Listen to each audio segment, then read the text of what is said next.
TikTok, it's time to rock. Welcome to the show, folks, ladies and gentlemen, from wherever you are watching us here live, and in particular for the folks that are going to be watching us on replay.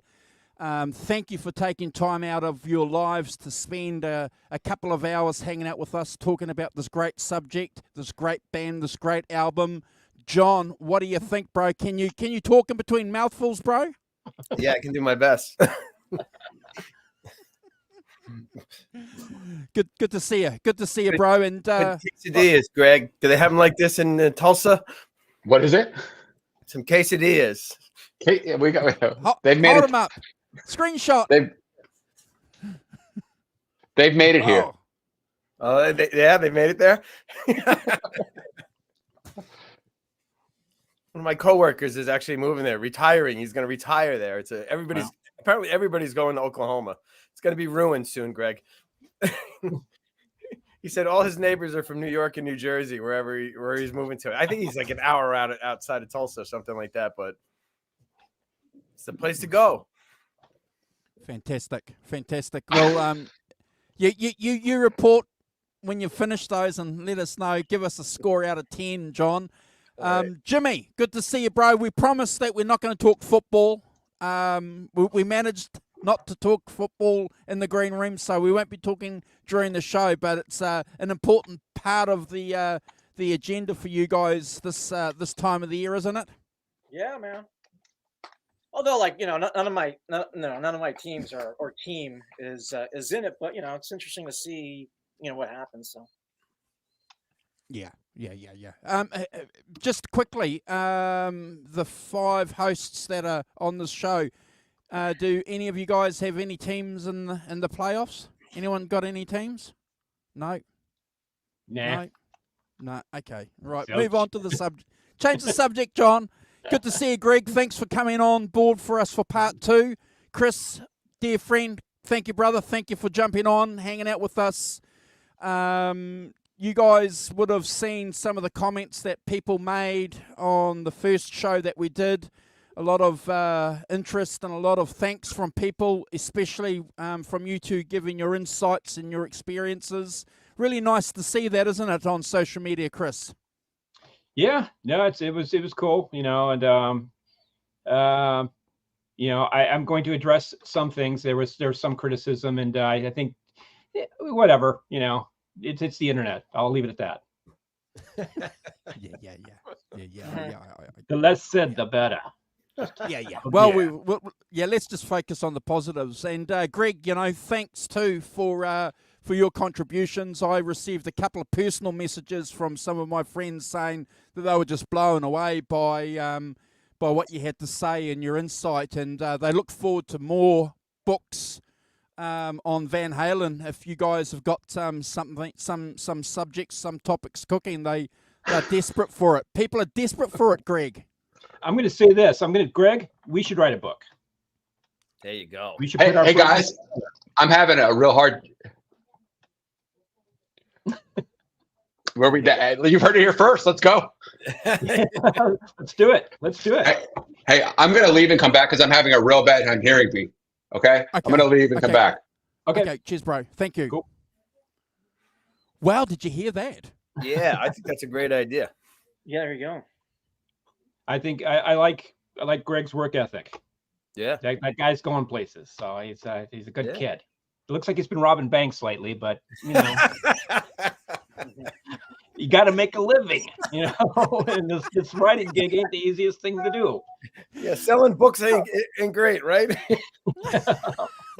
No, but I think he's got great access to Ted and Don. That I never tried to reach Ted, but I tried to reach Don for years, and I talked with him, like I said, once for a nanosecond in like 2006. But man, I think he's just. I'm going to let him run with that territory because he's got the relationship there and everything like that. But I know you people are hungry for more info. So, and I've been digging, as you guys have seen on my Instagram and stuff, I've been digging out through the old files and my old tapes and stuff like that. So I'm feeling nostalgic. Yeah, that was pretty amazing what you posted. It was like the newsletter, the fan club newsletter. Yeah. I knew I had that somewhere, and it was the funniest thing. It's like I didn't remember where I put it. I found the second one, which came out in '79, but that I knew I had the first one because I remember the whole thing with the skydiving story and everything. And it's just like to look at it after all these years, it's just hilarious. Rodney Bingenheimer, I can just hear his voice. Wow. Hey kids, it's Rodney Bingenheimer. You know, that was incredible shape. We've got missing persons coming up. See, I used to listen to Rodney in The Rock all the time back in LA during the 80s when he was Mr. New Wave, you know, and everything had Rodney. It was Rodney on The Rock. I think it was his weekend show. He played all this crazy stuff. Never played my band's records, but oh well. How it goes. Thanks for nothing, Rob. Hey. Yeah. I think you guys were saying nice things about me. I'm not sure. Maybe they weren't nice things, but I could write a book, but I can't figure out how to shut off the YouTube stream on the one browser that was like Campbell. I was unbelievable. I was like, I could barely make out what they're saying. But I'm back and I've solved that problem. But Rodney. It's interesting, right? The whole Rodney Bingenheimer role in the rise of Van Halen. He was there in the very early days. In '76 he went to he was at Kazari's first, then to Starwood, and then put them on the radio. That's one of the best Roth moves of all time, which was that after they came back from New York with the demo and Gene had said no dice guys, you're not getting a record deal, they immediately took it to Rodney and be like, we got this tape Gene helped us made, and they went right to the radio station. Rodney played it. Smart. Yeah, I mean, I don't want to cut anybody down, but Paul Stanley's had this little bit of revisionist history thing going on lately, where he's trying. I think I haven't read I read a little bit of the new David Lee Roth book, and he's trying to say like, oh, I'm the one who introduced Gene to Van Halen. It's like, no, you didn't. Rodney Bingenheimer went to you guys. You tagged along with Gene to the gig. You know, I'm sorry, Paul, but it's Yeah, exactly. And the eyewitness you guys should try to get on the show is Jackie Fuchs, who was in the Runaways, and Jackie was there.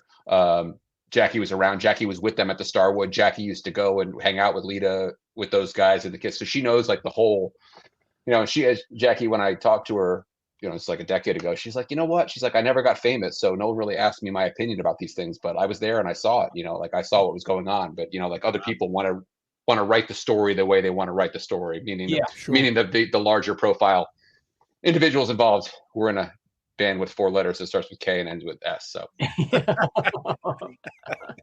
you know, and Gene deserves a lot of credit, as we know. I'm not sure about how the other storylines that you're alluding to like have been like spun by Paul and stuff. I'm not quite sure those are synced up with what actually happened. Everything I've seen Paul say has been kind of like my BS meter just goes to the red. People. Can I ask you guys a question, please?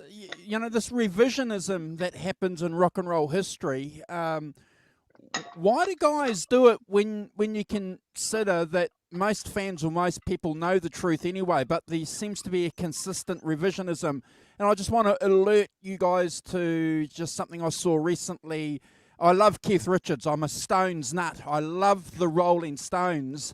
But there's been this consistent movement when they talk about the naming of the band Rolling Stones, they refuse to acknowledge that it was Brian Jones in the phone box and who gave the name. So they just say, oh, we gave them the name, the agent the name. Not, you know, there's a complete denial about Brian Jones's contribution to the band, and we're seeing it now with Van Halen. What motivates people to do that? You mean like the Dave with the stripes and that stuff? Is that what you're getting at? Yeah. Let you start. It's ego, greed, but mostly ego. You know, unfortunately, people do have a short memory span, or you get a lot of people who are new, or people who don't pay attention to things, and you start all over. That's the thing with YouTube. I see so many things out there where these people are like, I won't even go there, but it's just, you see stuff constantly, and this stuff gets a ton of views, and you're just like, oh my God. And it becomes like a game of whack-a-mole to try and shut it down. You can't, and you just hope, well, I'm going to put out what I know out there, what I can verify. You know, you go back to the source. I mean, that Rodney thing is just perfect. That newsletter from you know, probably written in October, late October, 1978. I mean, it gives us a time frame for when the Platinum Party happened, because there's still no one knows the exact date when that happened, but everyone's guessing it's probably was. Van Halen News Desk a while back did something saying it was in December. Well, while they were recording Van Halen 2, well, we know that's not true. Because this Rodney thing came out. I have the postmark date on mine. I mean, it's like November 28th or something, which is frustrating because I had tickets already to see them on December 3rd. But it's like, and here's shows coming up with Van Halen. It's like, well, good thing I didn't count on the newsletter to buy my tickets, because I would be like sitting in the parking lot, you know. But he mentions the Platinum Party in the letter, so we know, okay, well, it had to have happened sometime before November 28th, so it definitely didn't happen in December. So, and then you look at the pieces and you look at the holes in the schedule and the touring and everything like that, and you figure out, okay, it could have been this point in October, it could have been this point in October. You know, before then, probably not, because I mean, we have the RIAA thing says that Van Halen, the first album was, you know, designated platinum on October 10th. But Warner Brothers probably knew it was already on its way, so they probably held the party in advance. You know, we were talking about this earlier about doing stuff a little too early, but hey, I think they already knew. They'd seen the sale figures. They knew RIAA was coming through with the award. But of course, they had to have the awards made up because they presented them with the records and everything too. So there was some officiality to it.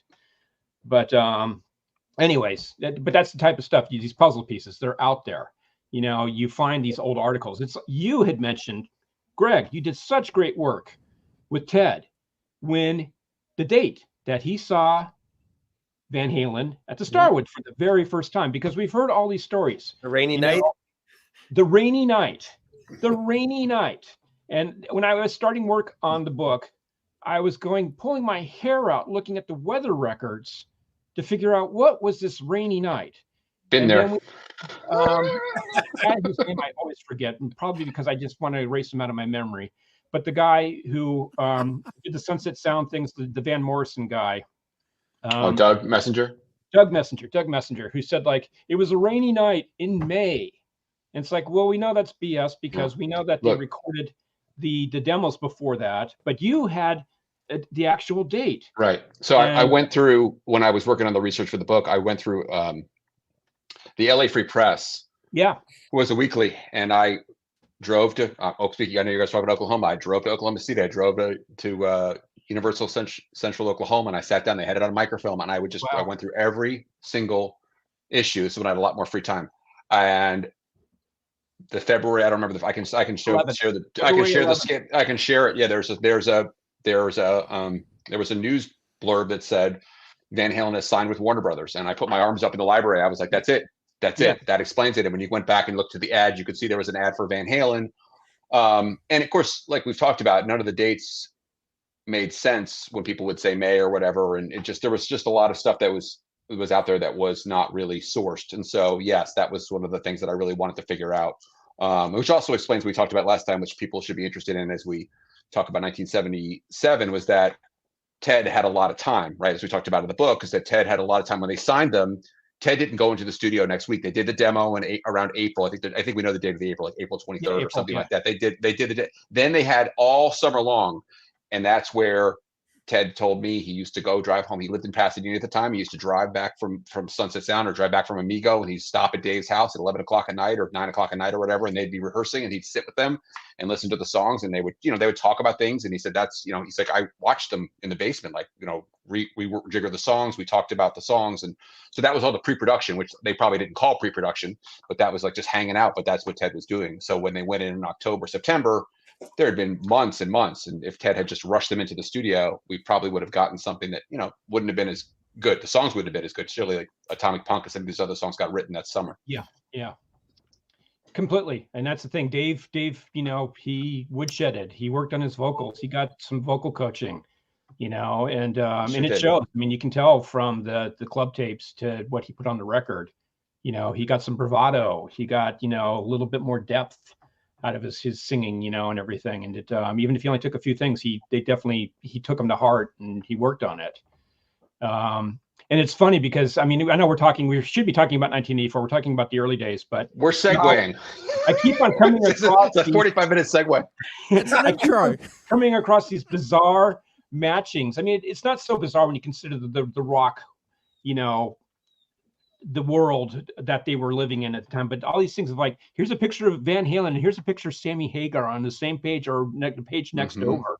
All these instances of it, you know, and this talk of like maybe Sammy becoming a vocalist early on or whatever. But it's like, you know, Dave brought it, you know, he brought his game, you know, and thank God, because it's just like, I mean, I guess that's the thing too, you know, now we're in this age of, you know, American Idol and all these vocal things, and it's all about singers, you know, and perfect pitch. And if it's not perfect, you fix it in with a computer and, you know, auto tune and what have you.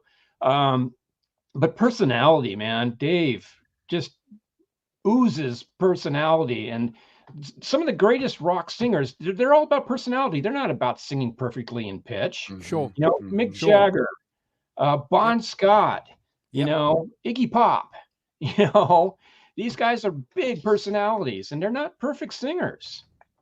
And it's funny because you know, you hear some of these cover bands doing like Van Halen material, you know, Roth material, and it's like, they're too perfect. You know, they're like Ian Gillan or somebody like that singing Van Halen. And that's just not, it's not right, man. You've got to have that sense of humor. You've got to have that swagger, you know, you've got to have those screams, you know, and it's just like, Dave, man, it's just like, and I can remember, you know, the comparisons to Jim Dandy, you know, and it's like, I have to admit, that's the first thing I thought when I saw I didn't know what these guys looked like until you know, that the first day that the album came out and they played it on KGB, and I went the next day and bought the album and had it in my hands. Like, who are these Van Halen guys? What do they look like? You know, I've heard You Really Got Me on KMET about 4 or 5 times, you know, then I heard the whole album and blew my little 15-year-old mind and went out and bought the record. And then I see these guys, you know, and it's like, I mean, how cool. You know, it's just like, again, thank God Dave Bong, however you say his name, made that cool ass logo, because it's just cool. Yeah. You know, and these guys, and Ed with that striped guitar. Wow, it's cool looking. You know, Dave, you know, I just thought Jim Dandy. It's Jim Dandy, you know, because I was familiar because my older brother had some friends who were into Black Oak, Arkansas, and I saw it. But you know, it's like, and even some of his mannerisms are a little Jim Dandy-ish. Now he went well past that. It was kind of like, okay, that was the point for him to jump, you know, off of. That was a starting point, but he went, you know, Jim Dandy 2000, you know, Jim Dandy 2.0, you know, basically. But thank God they had him, because boy, what a ride, you know, what an entertainer. Yeah, I think I was just going to say really quickly that one of the things that struck me, what you just said, Chris, is that, you know, Ted talked to me about how, like, when he heard the demo, we talked about this a lot actually when we worked on the book. He was like, it was just unacceptable. It's like some of the vocals on the demo were just pitchy. They were just, he's like, it made me insane. I was like, this, oh my God, I can't. Not all of it, but some of it. He said, he's like, it cannot be like this. We can't do. And that was one of the things he worked with Dave on, was thinking what do you do good and what do you do not so good, and let's start to like eliminate all the stuff that you don't sing like that anymore. He talked about like sort of like vibrato on these notes, trying to hold these notes. You know, I'm not a person who can kind of point to things off of memory what he was talking about, but those are the types of things he said, like that was just not, it was just terrible to him.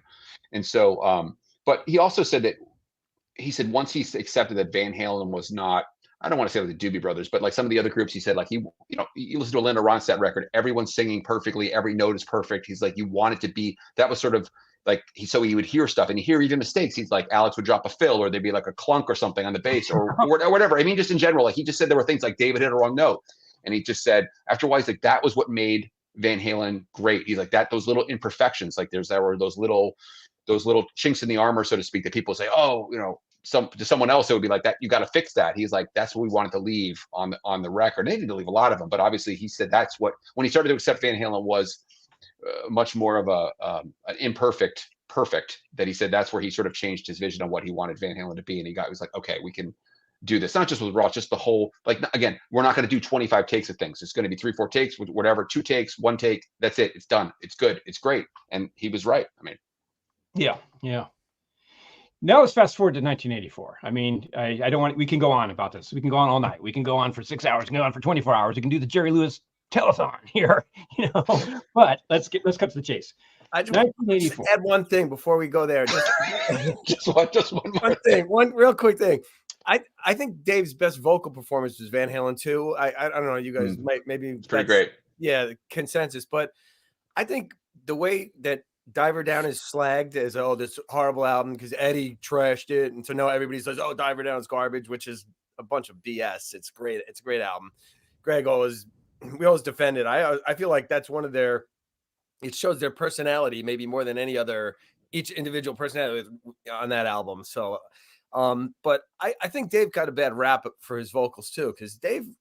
I mean, on those albums, he sang great. You know what I mean? He's great. I fully agree that we get. I mean, listen, in the later years, I think he, it was to the point where, he was kind of damaging their legacy a little bit because that was the common thing. But that was all fed by the people who were taking shots at him years earlier, including Eddie and Alex, really, when they were, fighting with each other. And they would talk about how, like, on Me Wise Magic, we did 2 takes to do the music and 2 weeks to do the vocals, you know what I mean? So just stuff like that. I think it kind of built up, but in an era where everyone was these tenor singers, Dave lived in the basement. I always said he was a baritone, and it was just like that's why they were just different than that whole genre of bands. And I don't know, I just think the earlier Dave, even up to 1984, I thought Dave sounded great on everything. I thought he was he was the complete Dave by 1984, you know what I mean? That was, but anyway. Well, I can't hear that stuff with anybody else. That's just it. I can't, it makes perfect sense for him. He was the right guy, the right time, and a huge amount of their success is based on him and his outsized personality. Definitely. And it's just really, but yeah, I think he had, that's the thing. I when I hear people saying, Dave can't sing, or whatever, and he can sing. The thing is that he just inflects so much personality on top of it that it's not like a traditional vocal, But again, it's like Mick Jagger. Is Mick Jagger a crappy singer? No. Is Bon Scott a crappy singer? No. Yeah, he's got a weird ass sounding voice, but man, it works with AC/DC, and just sometimes it's the right formula. And I put in Iggy Pop there because, Iggy Pop's kind of like the prototype punk David Lee Roth, I mean, he came before, obviously, but he's got that baritone thing going on. He's got a ton of personality, and everything. And, Simon Cowell, this is aging me for all you youngsters out there, but you're probably none of you are young anyways. American Idol was like, I cannot stand this guy, whatever. He's horrible. And it's like, yeah, but he sold a buttload of records, asshole. So anyways, 1984. Let's go. Let's go through it track by track. Let's get some structure going here. We talked, of course, about the intro, and for anybody who overtook what I said last time, yes, those first 3 notes are identical to what Michael Anthony played in his bass solo previously, and the sounds are similar because it's a similar thing, but there's this whole other thing going on. And that's my point. It was taken from a 15 to 45 minute long mess around, let's try out the new studio and see how it fits kind of thing. Hey, I got a new synth too, let me just go through this and play stuff, and Ed is just playing stuff and they edited it. It was never really a planned composition as such. So again, I was just going to reiterate, I don't think Michael Anthony influenced the whole thing, but I do think that was in the back of Ed's mind. It's just like, oh, hey, cool. I'm going to, whatever. And at the end of the day, Michael Anthony got songwriting credit. And so did David Lee Roth. And David Lee Roth did not sing a single note, sound, or utterance on the song 1984. And Alex too. So there you go, guys. They got money from it. They got royalties. Yep. Let's jump into Jump. I mean, come on. Jump. I mean, their biggest song. Van Halen's all-time biggest song. What they're going to be known for 300, 500 years from now. Is Jump. It's immortal. I always loved it. I still love it. I still will not turn it off. I still get that, that fur rising on your arms. Eddie's got that brown guitar sound. Even the synthesizer sounds he picked were just brown, analog, fat, just like unbelievable sounds. You know what I mean? It was him. It was Eddie and Dave. Great. Again, just a few days before that. I mean, I'd love to check the news report and see if there was any report of this guy jumping off, trying or attempting suicide or considering suicide on top of what was the Arco building or something in downtown LA or something. Was it a rainy night, Chris? Was it a rainy night? rainy Monday night. Rainy Monday night. Rainy Monday night. Gonna make sure. There was only two people on the street, Dave and a hooker and a homeless guy, and they're all going, go ahead, jump. Go ahead, jump. Go. I need a shower. Hey, come on. But I think it's cool. It's a cool lyric. Dave had a way of this telling a story in such a weird way, because it's like his lyrics, if you look at them, you look at them now on a lyric sheet or whatever, and it's just like, man, they are so nonsensical. But when you're hearing it in the song, it just, man, you create your own picture. Mm-hmm. It's there in Technicolor, 70 millimeter. It's there.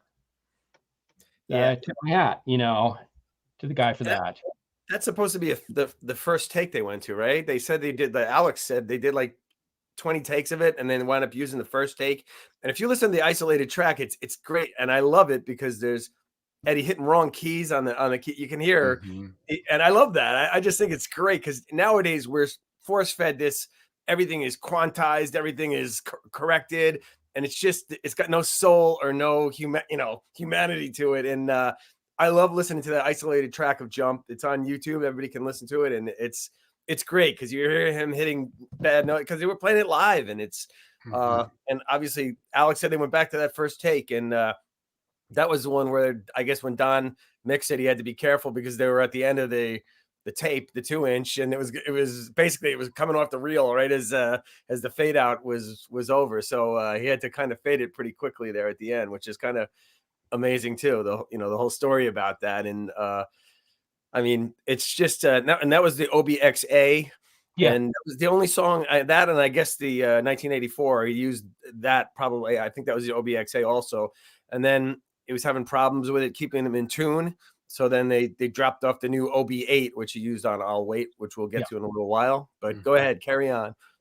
Yeah, the other thing I was going to say is I really like to listen to even though it's not a great recording of it, obviously it's the phone tape recording that Jazz Obrecht made of the demo, and you hear that, and you can hear the song there in retrospect, but you could kind of hear also maybe at first while people in the band were like, I don't know about this because the song isn't fully formed, but the question about the first take, second take, I remember that Alex, they said very early on, whatever it was, I suspect that he and whatever that means, I suspect he and Alex played that around with that a lot before they actually decided to quote unquote record it.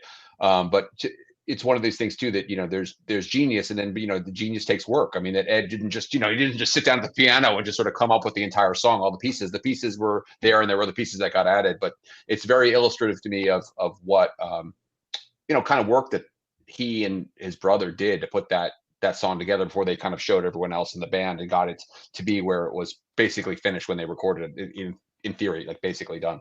Yeah, I think it's interesting because, now I don't know if this is revisionist history on Ed's part, but he said that when he first got the Wurlitzer electric piano out on tour, one of the first things he played on it were the chords. And it was probably just the basic chord thing, So he said that. And of course, he also told me at length that he worked it out on a Prophet 10, and that he said it was because he was doing the splits, basically a bass, one patch on the bass, and then the more stringy type of pads, up on the upper part for the chords, that it would overheat and blow up. But that was just the Prophet 10s were they just overheated and blew up. That was part of the design of them, unfortunately. But he'd been working on it for a while. And yes, Michael, he says, this is the thing. Kiss on My List, I don't hear it. And the only person making that claim is Daryl Hall. It's Dreams anyway.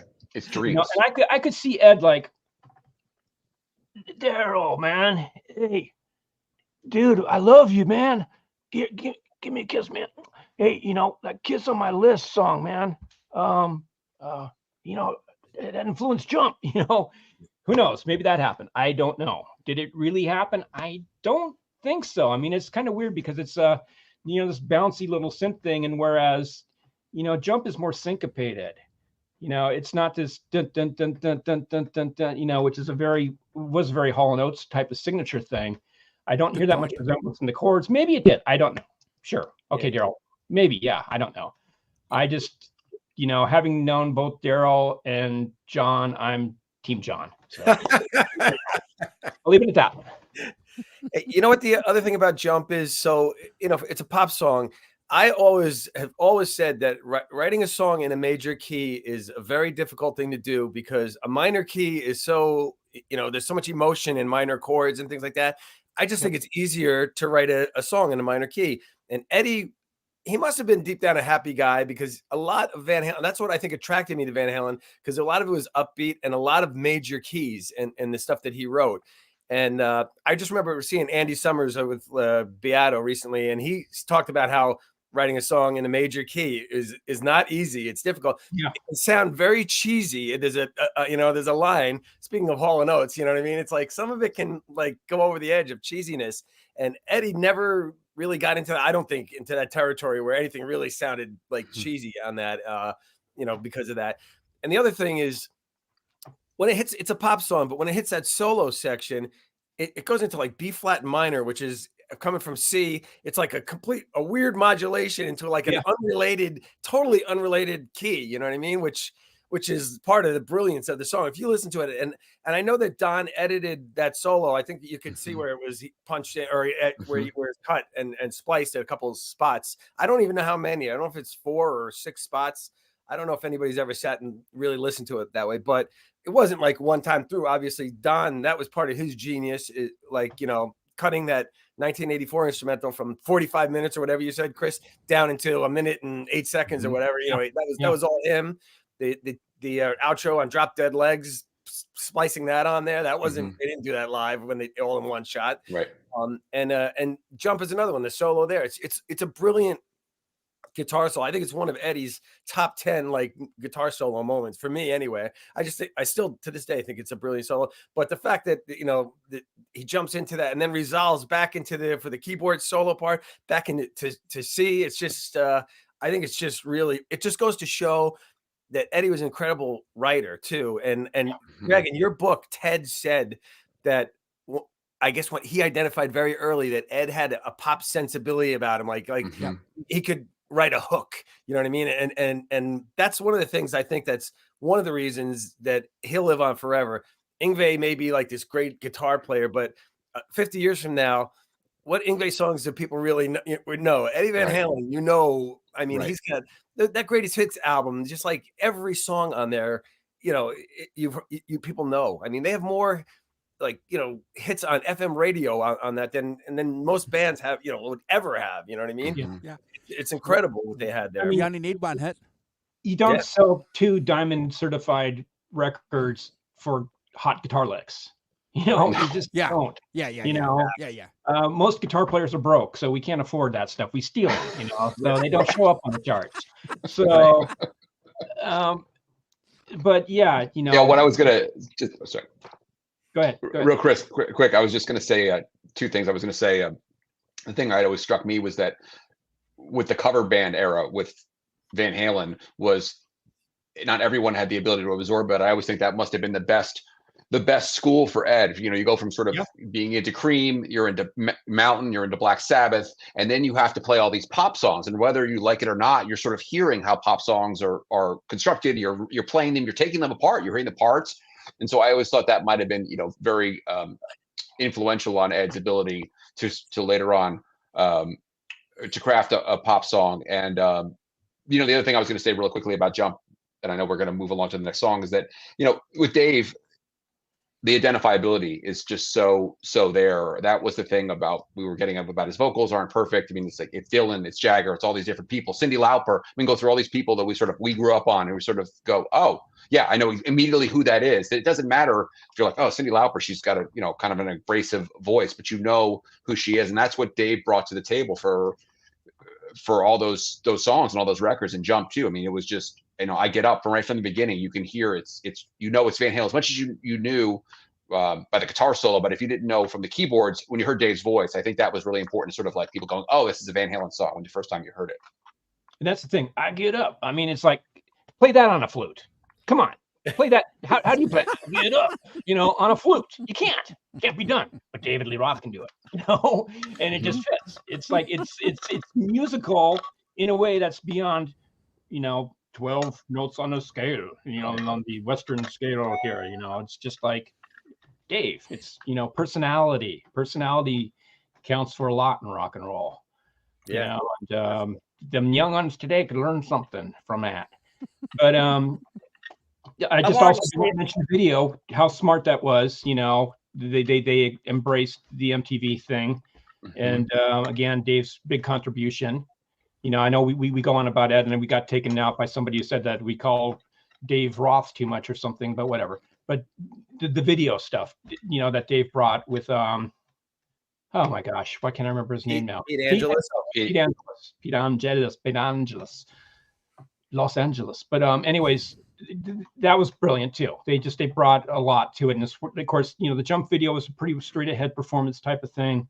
Yeah. But that was fine, because we got what we got later. Then they got into the Dave show, and we saw that. But anyways, it was a great introduction to people. Personality all over that video. Tons of personality all over that video. And I still think that's their best video. I just think it's just the performance, just stripped down. I think it was, in retrospect, I think it's just a brilliant video because of that. It just shows them doing what they do, Yep. That's why Brad and I decided to start the book, Eruption, with the video, right?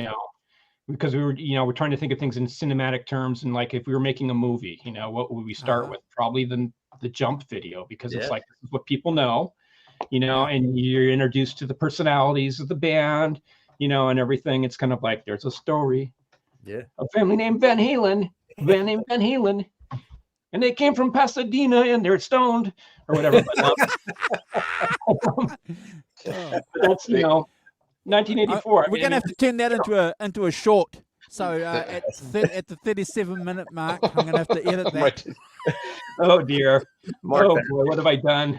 The other thing about that video is, the costumes. I think if my 13-year-old or 14-year-old niece watched it, she would say the costumes are a little bit weird. They may have aged, but they didn't do any of this, the 80s style, like weird filters or whatever with the camera, with the lights. They didn't do like the the face through the silhouette with like you're looking through the Venetian blinds on Dave's face. They didn't do any of the sort of cliche. They weren't wearing the neon colors that were in vogue back then, that the Rolling Stones had on their album at the time. Dirty Work. It was bad, right? Bro. And even the fact that when I remember so vividly the first time I saw it, and I was sort of taken aback because Eddie's keyboard had dust on it. I'm like, they didn't dust his keyboard, and that to me was like, oh my God, these guys are the coolest. They didn't even give a shit enough to dust their keyboard. Like, he didn't care. They didn't care. So, I think, whatever the videos are in retrospect, we can talk about the Roth. Maybe we'll do the episode on the Roth solo period. Like, there's other stuff that look the excesses, but for Jump, for what it is, it doesn't have those 80s excesses to me that sort of like make 80s videos seem very dated. When you watch an hour of MTV on YouTube now and you can see these things, you're like, oh, that didn't really age very well. No. Oh yeah, definitely. I also thought Eddie was wearing bowling shoes in that video too. Didn't he look like he had bowling shoes on? He didn't have cowboy boots on, Bowling shoes. Yeah. Cool. So let's move on to Panama.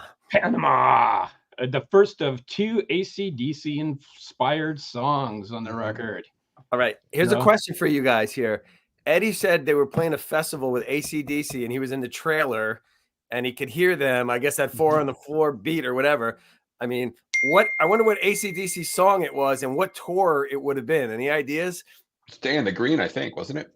Didn't they play with them at Day in the Green? They played with them at Day in the Green, yeah. They played with them there. That's for sure. Yeah. And it was a fan, and of course, by that point, Back in Black was out, which we'll get to that later. I don't want to give any spoilers just yet, but but Back in Black was out, big, huge record from day one.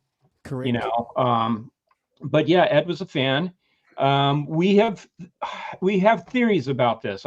Matt Bruck was a little concerned that after all these years, 10 years ago when I did the interview with Ed, on 1984, and he mentioned the AC/DC thing, and he's kind of like, I don't know if we should do this. And it's like, I don't think Angus is going to sue. I just don't. But we talked about it. We talked about it a little bit, and Matt was of the impression that Sin City was the kind of the impetus for the beat, that. Yeah, I guess he was hearing it in the trailer. I guess you could hear the thump from the kick drum, probably the downbeat or whatever. Right. There's that quote. He said something like, "I was sitting in my trailer going, how the hell am I ever we're going to follow this?" Like they were like, because they were following AC/DC, and he was sitting there just hearing this, like the continual AC/DC beat song after song after song. Right. Yeah, I was wondering. AC/DC too was one, and they are, but especially then, my gosh, I was lucky to see them with Bon Scott, and just the most incredible sound. This was still the 70s, and it was hit or miss whether you're going to go see a band and they were going to sound decent. And AC/DC was they were just built to play in a stadium because they were just stripped down enough, but just the rhythm, the drive of it, was just like boom. It was just like, you couldn't stop moving. It was just like you came back from an AC/DC concert and you're just like going like Angus, for like a week afterwards, you're a human bobblehead, and just infectious as all get out, and incredible that Highway to Hell was released, I guess, and then Bon Scott died in February of 1980, and Back in Black was released in like November of 1980. So they had within like a 12-month period, Highway to Hell with Bon Scott and Back in Black. That's like mind blowing when you think about it, right? Mind blowing, bro. Mind blowing. Completely mind blowing. They found a new singer and they put out this mammoth record. Every single song on Back in Black is a 10 out of 10. Yeah. And Mutt Lange did both of those albums, Highway to Hell and Back in Black, with them. That's he's another one. Jeez. I got to say that I think my ear is pretty good for this stuff. I never, as a kid or even later on, even heard the AC/DC. I mean, yes, I do hear it now that people have mentioned it, but it was never. I mean, obviously, we all have bands where you're like, oh, that band's ripping off this band. I never for a second heard that riff and goes, oh, that's obviously borrowed. I don't know if you guys had different experience as a kid, but I never said like, oh, that's an AC/DC borrowed. Not at all when I was a kid. Nor did I, Greg. Nor did I. Same here. Yeah, me too. It's the same. I mean, it's like, and Ed even admitted, it's like, well, it's like, this is me trying to write an AC/DC song. And of course, it's not going to come out. And you know what? That's a great thing, because it's like, there are some people who are very good at ripping other people off, and there are some people who, as hard as they try to sound like somebody else, they just can't. And you know what? Every one of these songwriters will tell you that I remember talking to the guy, Jim Valance. He wrote Ragdoll for Aerosmith, and he wrote Bryan Adams All Summer '69. And I talked to Jim for a long time. We would email back and forth. And he told me, he said, I said, do you ever like listen to a song? He goes, dude, all the time. He goes, they're inspired by, we hear something that somebody else did. Like Run to You was written for Blue Oyster Cult because of the oh, wow. They were trying to write something to sell before they were famous. Like they're trying to make money. So they listened to Don't Fear the Reaper with their so they came up with that Run to You, that lick at the beginning of it, and they wrote the song and submitted it, and Blue Oyster Cult rejected it. And it turned out that Bryan Adams sold like 20 million, copies of that. But that was written for Blue Oyster Cult. So he goes, everybody gets inspired. Whatever you do, you take a song and you want to catch that vibe, that energy, you know what I mean? Whatever it is in a song. So, and I guess Eddie was no different than that. You know what I mean? Whatever, whatever's around you, you grab and you try to capture it. I guess. You can't help it. It's human nature. I mean, it goes back. It's just like, Tchaikovsky ripping off peasant songs and stuff like that. It's just like, it happens. You can't not be inspired by something. If you come up with something totally original, it's going to be Sun Ra or something, and even I think Sun Ra is influenced by other stuff, but whatever. But it's, they're really, it's very tough. You are inspired by the world around you. And that's coming back to the 1984 intro. Yes, I think Ed in the back of his mind was thinking of Mike's solo when he played those 3 notes, but he riffed on that and went off into another place with it, so. Yeah. But, or he may have not even been aware that he was doing it at the time. I don't know, how his brain was going. I've done it myself. I remember a good friend's band. A friend of mine, we used to play in bands together, and he had written a song separately one day, and he played me a demo for it, and I heard it once, and then about 4 months down the line, I'm working on my keyboards, and guitars and stuff like that. And I got my little Tascam Porta Studio, and I recorded this little demo, and I played it for a friend. He goes like, "That's Dave's song." My friend Dave, not David Lee Roth. My friend Dave. That's Dave's song. And it's like, what? It's like, yeah, that's Baton Rouge, Louisiana. And I'm like, oh shit, you're right.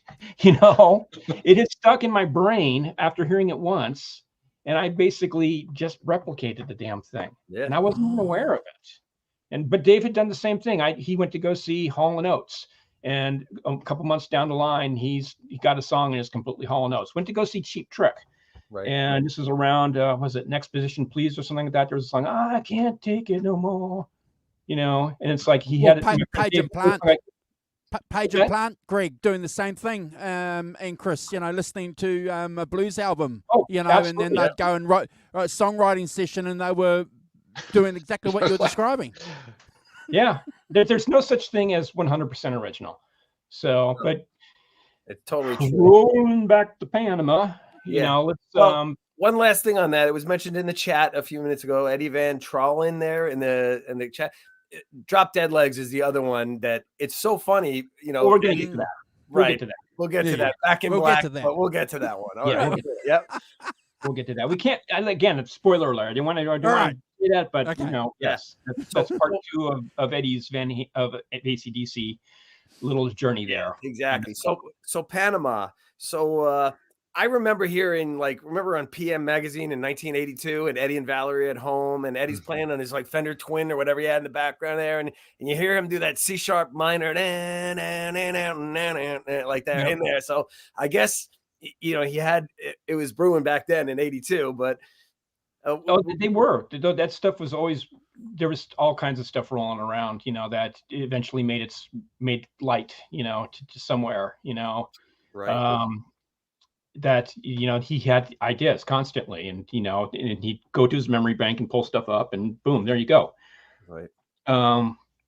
Again, the lyrics, man, it's like it's a great, like in the style of like Dead Man's Curve or whatever, this car race, thing, and yet is it car race or is it sexual innuendo? Is it both? And it's yes. Again, I think one of the great things of Dave. It was just that he writes things in just this really bizarre, obscure way, but it makes perfect sense. Again, you read the lyrics on the sheet and you go like, huh? But when he sings it and performs it, it's like, yeah, okay, yeah, I see what's happening here, and it's great. And getting to the Lamborghini thing, it's funny because I had done some reading up on it, and we talked about, was the Lamborghini, was at the beginning of Hot for Teacher. And I was going through Rosen's book, and Ed had said something about jump, and it's like jump, whoom, and it's like, so they were flying around with this idea of fitting the Lamborghini in somewhere. And where did it end up making perfect sense? Panama.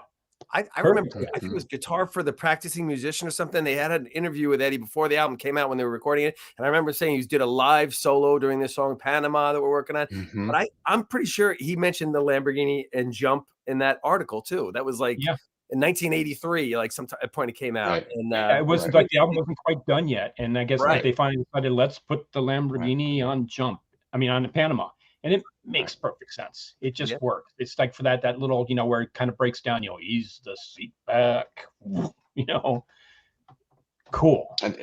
And that gets to what we were talking about last time about the timing of everything. That's the interview where the US Festival was imminent. They were going to go do that, and Rosen went up to 5150 and interviewed those guys. And that's where he said, "We just pulled the car up to the studio and recorded it.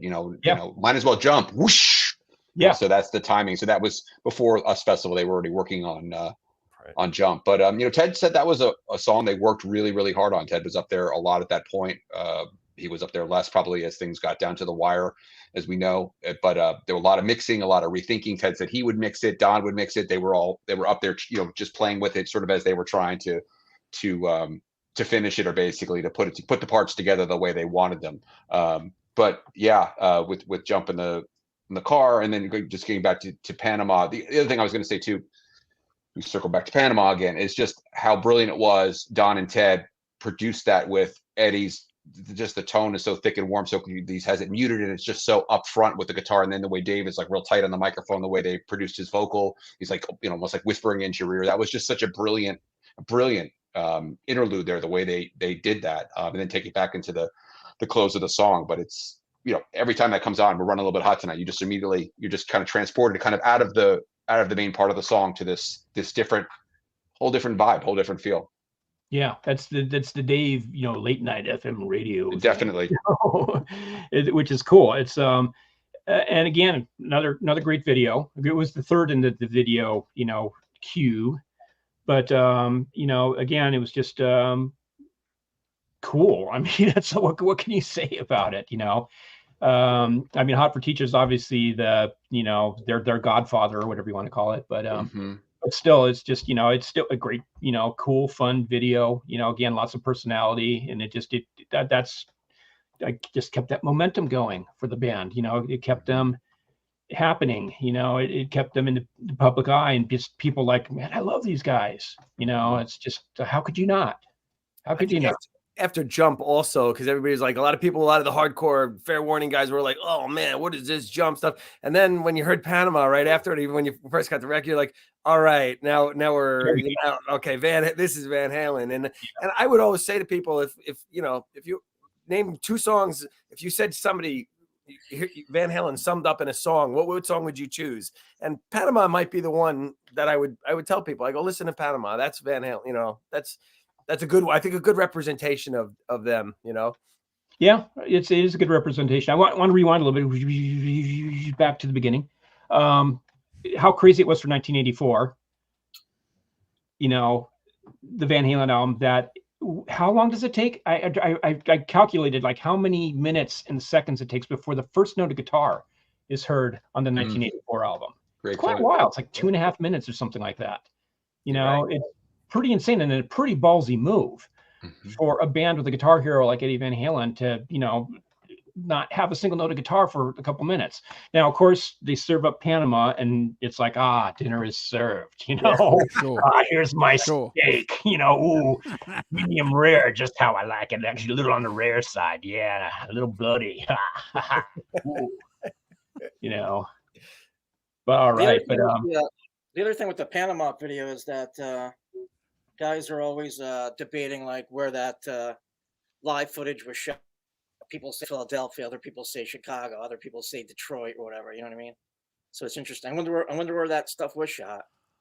Yeah, I heard some Providence, Rhode Island. I thought part of it was shot there too. I heard Providence, Rhode Island, and Philadelphia. I think every arena has some kind of claim to that video. It's bullshit. But... Yeah, definitely part of the lore. Yeah, but and if anybody's interested, if you go on YouTube, you can hear the isolated Lamborghini track from Panama. It's somebody actually has it all pulled out you can just hear that track. It's longer than what you're really hearing on the album. It's like, but it's you can pull it up on there. It's pretty cool. Well, it's so cool how they did it too, because with the vocals stacked on top of it and everything like that, it just like it took me a while to hear it, Right. Like I thought it was just some like really cool vocal trick thing that they were doing, and it's like, wow. We thought it was a hair dryer. They showed the hair dryer in the video. That was the clue.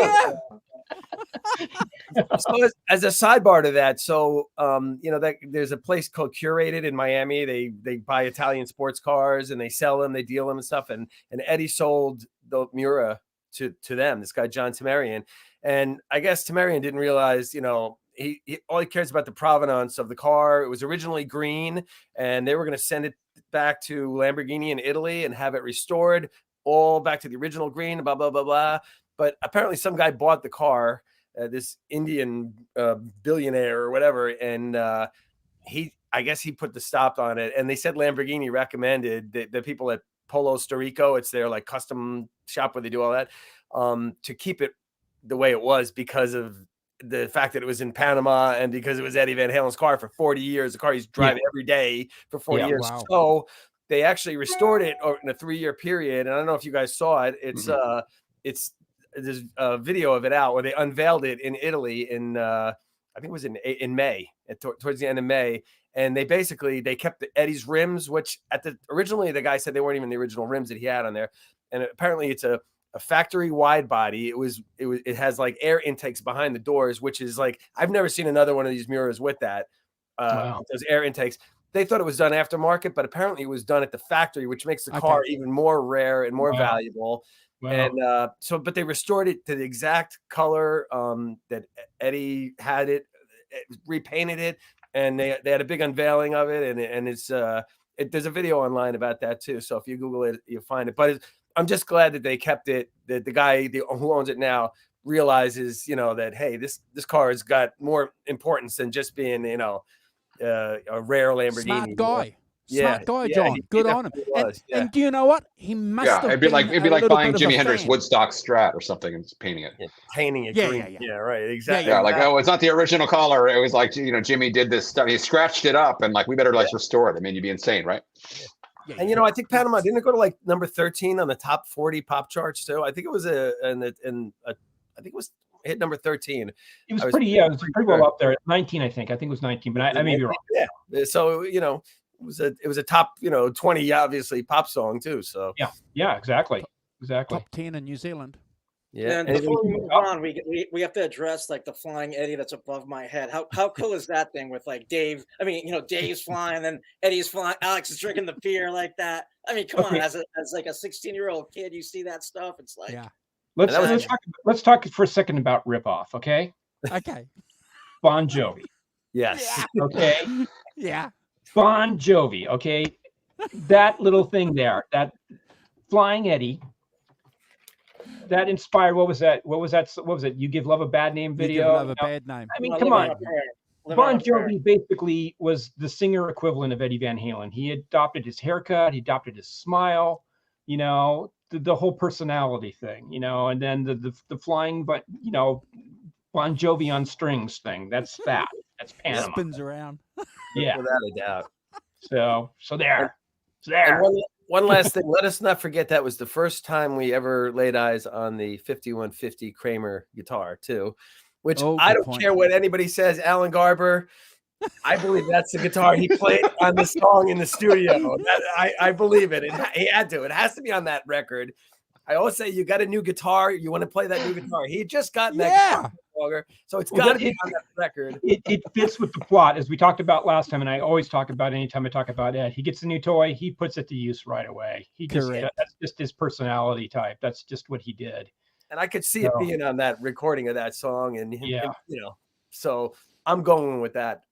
Now, somebody told me in the very beginning of that tour that I don't know what you guys know about this, but in the very beginning of that tour, the '84 tour, which I think I saw started like 40 years ago yesterday or whatever in like Florida, that Ed was using the 1984 guitar more, and somewhere in like the first 3 or 4 days or that first week, it went to the 5150. Have you guys ever heard that? Oh, I never heard that. No. I have not heard that. I have not heard that. Yeah. I mean, I'm not saying I don't want to divulge. There's probably photographic evidence out there somewhere. It's worthy of a dig. Yeah. It's worthy of another week or month of my life. That, amongst other things, on the Van Halen to-do list. Exactly. So let's move on to Top Jimmy. Top Jimmy. Okay, Top Jimmy. Wow. Let's start with the Ed story. We'll give Dave his due. I'll get to that, but we'll start with, I do believe that it was the song on that sheet that was the August memo from Ted Templeman. I do believe it was initially called Ripley because it was the Ripley guitar on it. And I think Ed recycled the Ripley name later for what became Blood and Fire further on down the line. So that's just my own theory on things. I believe that. The Ripley guitar, Tulsa time, talking Tulsa. Let's talk about that, and let's just put it out in the world. I really hope that EVH Gear is going to put out a Ripley reissue. I mean, I think at just real quick sidebar. I mean, today with computers and the way people actually play guitars, with not having to have 2 amps and have whatever to do the stereo guitar, it just seems like a no-brainer to me. And I'm quite certain that the Ripley family would be thrilled. I mean, I know that they love the association with Ed, and just in terms of they were very close friends, Ed. And Steve Ripley, and it just seems to be like an obvious thing. That would be a cool factor to have something like that out on the market. I would love that. I know a little bit of the inner workings there, and I think the problem of doing a hexaphonic pickup, it's just that the bean counters at FMIC will probably go like, what? It's going to cost us how much? That's the only thing I can see. I hope that they can get past them. And if anybody can do it, it would be Wolfgang and Matt Brock with a little help from Chip Ellis. But it would be very cool if they did that. I mean, Kramer did it. Come on, so I think they should try and do it. If anything, do the Kramer version of it, and that's the thing Ed had. And that would be a huge seller. I think it would be very successful. Prototype from Steve, and he was talking about it just had way too many knobs. And if you've seen it, he has 2 Telebody Ripley guitars, and the first one has a little bit darker natural finish on it, and it just has a ton of knobs all over the place on it. And Steve made him a second one that was a little more simplified. Instead of having, I think it was 3 single coil pickups, it had a humbucker and 2 single coils. But what a great use, of Ed using that on the song. And the fact that it's just like these harmonics, and instead of figuring out some convoluted way of doing it, he just said, fuck it, I'm going to tune the guitar to that, and that's great, and then he writes this song, and a great sound, very different, of course he comes in with a signature Eddie Van Halen solo in the middle of it all. But let's talk about which is the standard tuning instead of like the regular tuning of the guitar. Yeah, the solos in standard tuning. So that's why he never played live. He played it live, right? That makes sense. He should have gotten. There was what was it? What was that guy that had that guitar in the late '80s that Jimmy Page used? I remember because I worked at Roland. I had contacted this guy and thought it was a genius idea. It was just way too expensive to build. But it was the self-tuning guitar. Oh, that's just the Gibson that Page had, and Page had it's like Transonic or something like that. I can't remember. But I remember this guy because he was like in Colorado or somewhere like that. And I used to communicate with him quite often back then because I was very interested in this thing. I thought it was just brilliant. Like that, Ed could have done it then because it's just like you press a button and the tuning just changes. And Page was using it in the Page and Plant tour a lot where he'd play a chord, like he'd hit the strings or whatever, and then hit the button, you'd hear the tuning change. It was really cool. But whatever, it didn't happen. So that's fantasy stuff. What's not fantasy stuff is Top Jimmy. There it is. This is an original flyer. I was. It's an original. That's cool. Oh yes, yeah. This is. I picked this up. I think at Aaron's Records or something like that. With the shotgun. December. The shotgun. That's the Guitar Tech. One of the road crew. And they did these flyers. They did a series of flyers with various guys in the road crew, and they had a pretty damn big road crew. But Top Jimmy. A little bit of preface here. First of all, my hat's off to Dave for paying tribute to Jimmy, because he was a Hollywood underground legend at the time. That's why I had the flyer. I was in the music business, but I was into punk rock and rockabilly. And there was an interesting thing going on in LA at the time, because you talk about punk rock, right? And you think, you think of Black Flag, you think of Fear, there was also a roots thing going on in LA, and you had this crossover of rockabilly and blues and punk and all this stuff going on. You had bands like the Blasters. You had, the Cramps had relocated to LA from New York. You had the Plugs, which was more on the Latino side of things. You had Los Lobos, which initially kind of started off in the punk underground a bit. But you had a ton of these bands, and they all kind of cross-pollinated.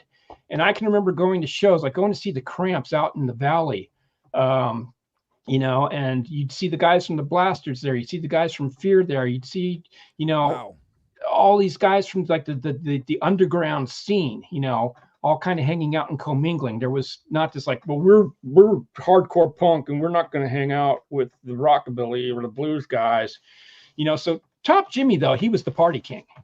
And I'm going to go on a little bit long here because we got to tell, rest in peace, Top Jimmy. Beautiful guy, never got your due except for what David did on the 1984 album, this 10 million thing. And it's sad that nobody followed through to figure out who the hell this Top Jimmy guy was, that he was a real dude. His story starts, he worked at a place called Top Taco. That's where the name Top Jimmy came from. Top Taco was right down from A&M Records there in Hollywood. And he ended up becoming a roadie for the band X. And one night, it was a sound check or something like that, and he was singing the the Doors' Roadhouse Blues, on stage, and it blossomed from there. Ray Manzarek, of course, was producing acts, and he loved it, and everything like that. And so Top Jimmy put together this band, and it was kind of this motley crew of guys. You had Carlos Guitarlos, incredible guitar player. He ended up becoming homeless and living up in San Francisco for years and panhandling in the Mission. But a great guitar player. He's still alive, still around. Yeah. He had Steve Berlin, who's a saxophone player who played with the Blasters and played with a bunch of other guys. He's kind of like a session guy, but Top Jimmy for a while became his gig. And Top Jimmy played, they had this show. So I'm going to cut to the chase now to bring in David Lee Roth now. And we're going to queue up David backstage, and he's going to come on real soon here. They had this Monday night gig, Blue Mondays at the Cathay de Grande. Cathay de Grande was this restaurant. I can't remember if it was Thai or Vietnamese, but it was kind of a dive. And this is a fascinating thing about LA at the time, because you had all these like Asian restaurants. You had the Hong Kong Cafe. You had Madame Wong's and whatever. And these places knew that they weren't pulling in enough people coming in for egg rolls and chop suey, so they started booking punk bands and things and rock bands or whatever. So they became nightclubs after hours. Like it'd be like your regular, I'll have a combination number 6 with fried rice, and then it's like punk rock, destroy the place, fix the place up, bring in the customers for dinner the next day.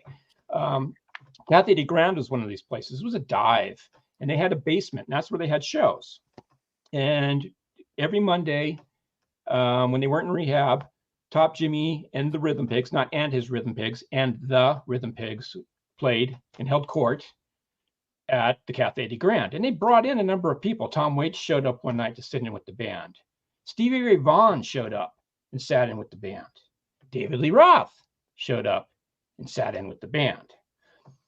David loved Top Jimmy and started following them around and palling them around in interviews in town and everything. And there, Greg, I'm sure you know the story about 00/01. It was an art gallery, initially on Cahuenga. I was lucky. I went once. My girlfriend I had at the time, Japanese punk rock chick while I was working at Boardwalk Records, was in the scene. She knew Attila, the hairdresser, and he knew all the artists and people and all that stuff in Hollywood. And so we would occasionally, after shows, head over to 00. And Top Jimmy was a bartender there. And it was basically an art gallery, but after hours, they just had a private party. So they would get past liquor laws and whatever. Of course, Dave started hanging out there. I think there was once, that I saw Dave show up. All I can remember was a bunch of hair and butts and spandex, going into the back room and hearing some people muttering, well, David Lee Roth, whatever. But I didn't see for sure, but that's, now afterwards, I know the story. It's like, wow, David Lee Roth was here. So there was sightings of David Lee Roth, and that people started, they started attracting a few Van Halen fans who kind of followed the underground, followed the LA Weekly gossip section or whatever, and saw the picture of Dave on stage with Top Jimmy.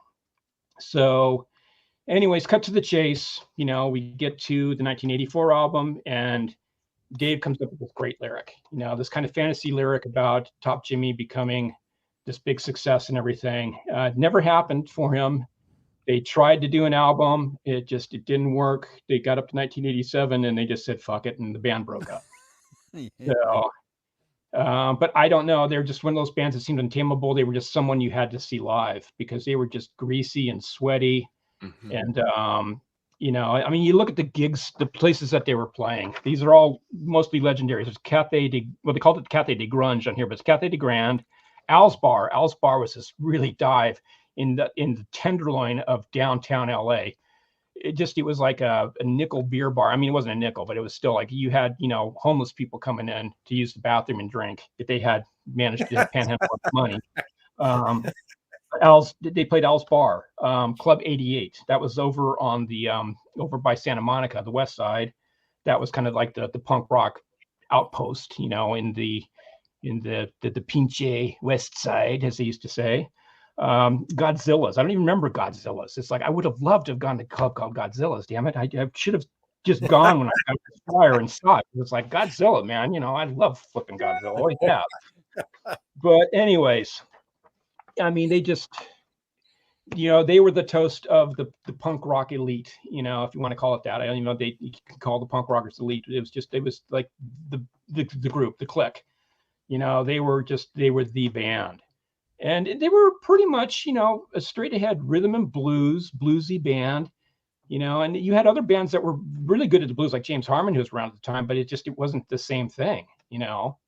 Great band with Hollywood Fats on guitar. That was, you know, James Harmon, another great band that came out of that whole group, you know, of people. So anyways, Top Jimmy, man, you know, God bless Dave for devoting this song to him and giving him a little bit of immortality. Chris, And, yes. Are there any like bootlegs or anything out there of like the Top Jimmy and the Rhythm Pigs on YouTube or anything? Do you know of anything like that?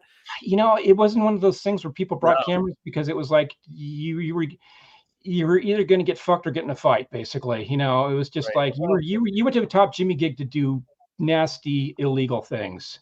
It was notorious for fights to break out at a Top Jimmy gig, especially at the Cafe. You know, I think the ceiling got torn up, and that he talks about the roof fell in, you know, and everything like that. Yeah. And it was just like, I think there was people upstairs and they were stomping on it, and the ceiling stuff tiles were coming down and everything. It was just really, it was a wild place, you know. And Zero too was just another wild type of thing. It was like definitely, you know, no cameras there, man, because it's like you were out late on the prowl, up to no good, you know.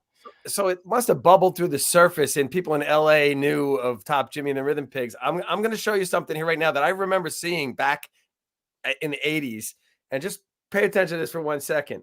This is Lucille Ball. Lucille Ball.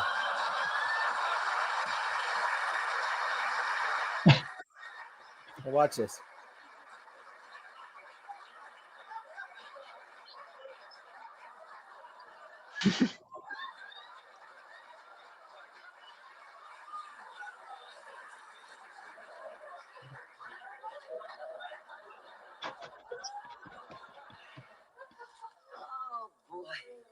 Oh, that's my kind of music. Benny Goodman, Glenn Miller? No, Top Jimmy and the Rhythm Pigs. Wow. Well, there you go. Amazing. Yeah, wow. That's pretty wild, right? So somebody at this who wrote scripts either saw the flyers around town or something like that, or just had to be, right? Inside joke. Yeah, or an inside joke, or they knew and liked them or whatever. That's amazing. Wow. Yeah, isn't that wild? That's pretty wild. I always remembered that. I gotta try to find that, so I found it. But you know, next on my Van Halen to-do list is to see if there is any recordings or footage of Top Jimmy. I know that I have a bootleg I can send you guys. Oh, do you? I have a bootleg I can send you guys. Yes. Cool. Yeah, there is a. I mean, it's like a 45-minute, 50-minute, probably one set. But yeah, it's pretty amazing. It's just like one song after another.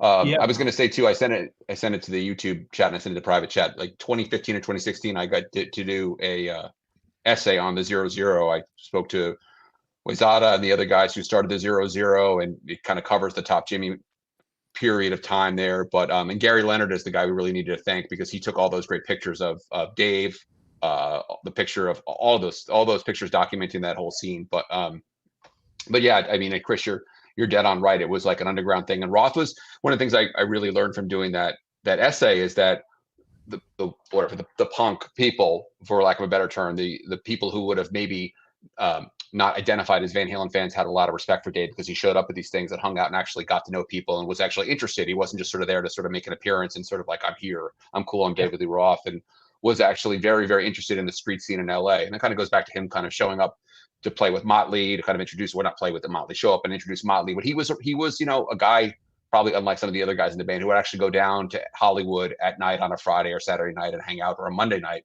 But yeah, I sent that link. You guys might want to take a look at that. It's an interesting piece, especially because I got those photos from Gary, and Gary shared some great pictures of Carlos and Top Jimmy and the other guys. But yeah, dead on right. That's the kind of Roth writing the cultural history of LA. And the last quick thing I would add about the Top Jimmy Van Halen connection is that the Pigus Druncus Maximus album, which came out and made no mark at all, was actually produced by Mark Lynette, who is now according to the Beach Boys archivist. And interestingly enough, Lynette did some of the recording on Roth's EP. He did some of the recording with Ted at Amigo Studios. That had nothing to really do together, but just a coincidence. But yeah, Mark Lynette was the guy who got to record that Top Jimmy album, which I love. Anyone out there has actually a lossless rip that isn't through YouTube of that album, I'd love to hear it, but really only came out on vinyl and some cassettes. It sold, it came out in I think 87 and sold nothing at all. I recall that there was a record, and I think it was supposed to come out through Enigma, which is also part of this distribution place. I used to work for a record store and go down to the distribution place down in Torrance, to buy records, and they like imported records and stuff, and they also put out a lot of punk stuff, and they put out Berlin, some of the early Berlin records too. But I believe that was supposed to happen, and things just got really messed up, and Enigma kind of fell apart around that time. But I think I was looking for it on Discogs, and I think, because sometimes you can find stuff there, and I think, they didn't have any for sale, and what prices they had sold for were astronomical. Yeah, it shows up on eBay once every 3 or 4 months. It's called Pigus Druncus Maximus. I did see a cassette, which I was half interested in buying, and the album is on YouTube. You can hear it. But yeah, and Chris Morris, who's the guy who writes Variety now and worked for LA Reader for years, a long LA area writer on music and culture. He wrote the liner notes for that album and stuff like that. But yeah, of course, it mentions the Van Halen thing in the liner notes, but yeah, it never transcended into success. But it doesn't sound like Jimmy was a guy who woke up in the morning and thought, I gotta make a plan. I don't think there was ever part of the deal. His plan was to see how soon he could finish up a fifth of cheap bourbon. 100%. That was basically his thing. Unfortunately, that's what killed him. That's he didn't make it, I think, past 40. I believe. I can't remember his exact age when he died, but he died, a while back. Carlos is still kicking around. I don't know if they've made a documentary on him or they're making a documentary on Carlos, but that should be interesting. And hopefully there's be some material and some stuff that will turn up there. Brilliant. But that chapter's not ended. But again, Dave was he was going out to clubs. He was doing stuff. He was a man of the people. That was, the other guys were, domesticated and living at home, and they weren't going out to nightclubs and doing stuff like that. But Dave was out there and mingling, and living large, and it was cool. And it was cool that he could have gone towards the Sunset Strip scene. He could have gone towards the up and coming metal things that were going on at the time, and he didn't. Obviously he knew about Motley Crue and everything like that. Pretty soon here, I will put up, I have a very early Motley Crue ad from BAM. That's they had just put out their first single. And so that's something I came across in my latest archaeological dig. Good. I don't want to go on about myself, but I tried to get Motley Crue signed to Boardwalk when I was there. And I don't want to go on a long story, but it's funny because it's just everybody in Hollywood that was in the record label industry. You gotta tell us now. Oh boy. Okay, I'll tell you this. I was trying very aggressively. I wasn't in the position to actually sign bands. That was Bruce Bird, who was in the office next to me over at Boardwalk. I did AOR singles promotion. That's when I finally got an official gig there. I started off doing college promotion, did AOR singles promotion. My office was next to Bruce Bird. I constantly heard demo tapes and stuff coming through his thing, but Motley Crue just kind of picked up momentum. My punk rock girlfriend and I would go out to the record stores and we'd find about the buzz and stuff, and Motley Crue all of a sudden just caught our eye because they looked like the New York Dolls. They looked cooler than anything else out there. Visual image, they just were cool looking.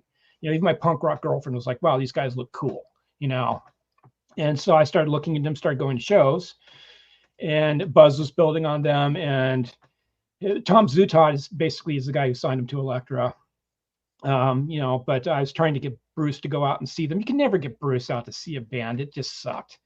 It was really rough. But anyways, cut to the chase. My story was I was trying to get them signed, right? And Neil Bogart had this band called The Innocents that he had signed, and it was kind of like this. The new wave monkeys is kind of how he liked to pitch them. And there was a television special that Dick Clark Productions had made on the making of the band, The Innocents, and whatever. And it was horrible. It was horrible. Fortunately, it showed on a Sunday night opposite 60 Minutes, which was the top rated show in the United States at that time. So very few people watched this thing. But it was bad. It was corny. It was horrible. One of the guys in the band is David Newman, the guy who's now, he's Randy Newman's relative and, did all the film soundtrack work and various stuff. And he is tried so hard to disassociate himself from being on that project. I brought it up to him once when I worked at Roland a few years after the fact, and he just wanted to kill me. It's like, if you haven't copied that record, burn them. Forget that I ever played for them. It was almost just like, like he was going to execute me for knowing anything about his past. But anyways, this band, The Innocents, they were playing at the Whiskey, after the show had aired. We were invited over we had a party for the band at the Whiskey, and I had a table upstairs, with a bar tab on it. And I'm showing up and I'm like a greaser rockabilly kid with my Japanese punk rock girlfriend sitting at a table. And this bouncer comes up with Nikki and Vince and tries to kick me off the table. And I'm just like, I hold up my bar tab and says Boardwalk Records and just put it down. The guy's like, oh, I'm sorry. And I'm just like, fuck you guys. I was trying to get you signed a month ago, you assholes. Like, arrogance of you to come into our party and try and kick our people off of tables. So it's just like, whatever. I mean, but they were the kings of the Sunset Strip. So they were going to crash a record label's party and kick their own employees off the table. So, but I guess you got to have brass balls to make it. That's how it is. So anyways, let's talk about Top Jimmy. That's so much more. Yeah, so that's the impetus for the lyrical side of it with Dave, and I guess it was a good piece of music for him to get comfortable with that. To riff on, I think. Yeah, and I mean, as far as the guitars, everything, we all know they used the Ripley on there, and I guess from what I understand, 2 Music Man combos for the to pan the strings. I had heard there were Music Man combos that he used. I don't know, if anybody else knows any more, let us know in there. But I always thought that the guitar solo, the part underneath it sounds so heavy. You know what I mean? Yeah. And it's a clean guitar, but that's the heaviest sounding clean guitar I think I've ever heard. It's like it's another dramatic shift. Which is what's so great about Ed was just like, let's just like, okay, we're doing this now. Now we're doing the solo and we're going here. Yeah, to go that dark. Take a dark turn like that, and then it gets chaotic and resolves back into the song. And that great thing is just the solo. I would have loved to have seen him play that live if he could have pulled it off, man. Because it just would have been I also thought maybe if my dream is that, which will never happen, I'm well aware, is my dream. Nonetheless, will remain my dream, which is that someday that we have some engineer put the multi-tracks of 1984 up, and we can isolate it's like go through the 16 tracks and isolate every single guitar and something like that and hear all the different parts. I don't think that was never a Guitar Hero thing. So we don't have a multi-track, which isn't really even a multi-track rep, obviously, but like they've done for, back in the day when they had the classic albums, Steely Dan, where they sat there and they were like, okay, here's this solo, listen to the drums. Like that would be pure heaven. We could hear all that stuff, which again, you put them in the headphones, you can try to concentrate to pull the stuff out, but actually to be able to kind of go through would be absolutely incredible. But that like you said, there's so much going on, and just that the solo, just in the whole solo part of that song, there's so much going on. Definitely. That would be insane. Well, it's insane. And it'll never happen. Yeah, exactly. We know we're Van Halen fans. We know that's never going to happen. That's why I said it's a dream. Good dream, Greg. I have a dream. Yeah, it's a good dream, right? But so I mean, it was a pretty clean sounding, like the rest of the album. The guitar, the tones weren't obviously over gained or oversaturated. I mean, I almost feel like Eddie was probably sitting around by himself and came up with that. A lot of it, I mean, Alex, everybody says, oh, well, why does Alex get credit for writing the songs? If Eddie, or why does Mike shouldn't get credit, or even Alex, they say, but Alex and Eddie are like, They're brothers. One brain. They're brothers. Yeah, that's exactly the answer. That's the only answer. They're brothers. Yeah, exactly. I don't mean that to discredit any of Alex's contributions. Yeah, I've tried to say this before to people, and now and then they get it. If you're in a band with 4 people, how do you tell the 4th guy, my brother is going to get a songwriting credit? When I'm the main songwriter and there's a lyricist who writes melodies, my brother's going to get a credit, but you're not going to get a credit. And they were, for better or for worse, that was his brother. In the early days too, they were all for one and one for all. 100%. Templeman told them not to do it. Templeman said, I said, do not do this. The Beatles didn't do it this way. Do not do this. And he said, oh man, it's all for one, all for all. We're all in this together. He said, okay. And he didn't know it was going to be as bad as it got, but like he had been in bands and he knew that it was going to be problematic if you have guys who don't write and do right. But that's the reality. And again, that's fair. I mean, I think that's fair. It's like, if I was in a band with my brother, am I going to tell my brother, you play drums with me every single day and you basically play with me while I write this music. And even though you're not quote unquote writing the riffs, you're not writing the melodies, you're not going to get a cut. So I get it. But that's the reality. That's why. Yeah. It's not a hard answer. It's not even a hard. It's not. And that's a big part of the Van Halen story, because a lot of the infighting in this band over the years came down. A lot of it had to do with these. I mean, you heard, in one of these books, it might have been the Noel Monk's book or something like that, about how they, shoved a piece of paper in front of Michael Anthony after 1984 came out. The album was out already, and they wanted him to sign off on that. But I'm curious what the nuts and bolts of that arrangement was, because we never saw Anthony's credits taken off, at least, and even that continued on with the Sammy Hagar. 5150. Yeah, 5150 was still there. Now we don't know behind the scenes, like, was Mike getting like a 5% cut or a 3% cut? Like, he could get a songwriting credit, and they could but nonetheless, his name was not taken off the songwriting credits. That is 100% indisputable. Yeah, he was getting. I know he lost his cut of the merch. And I think for the live stuff, he just got basically like a hired gun type of fee or whatever.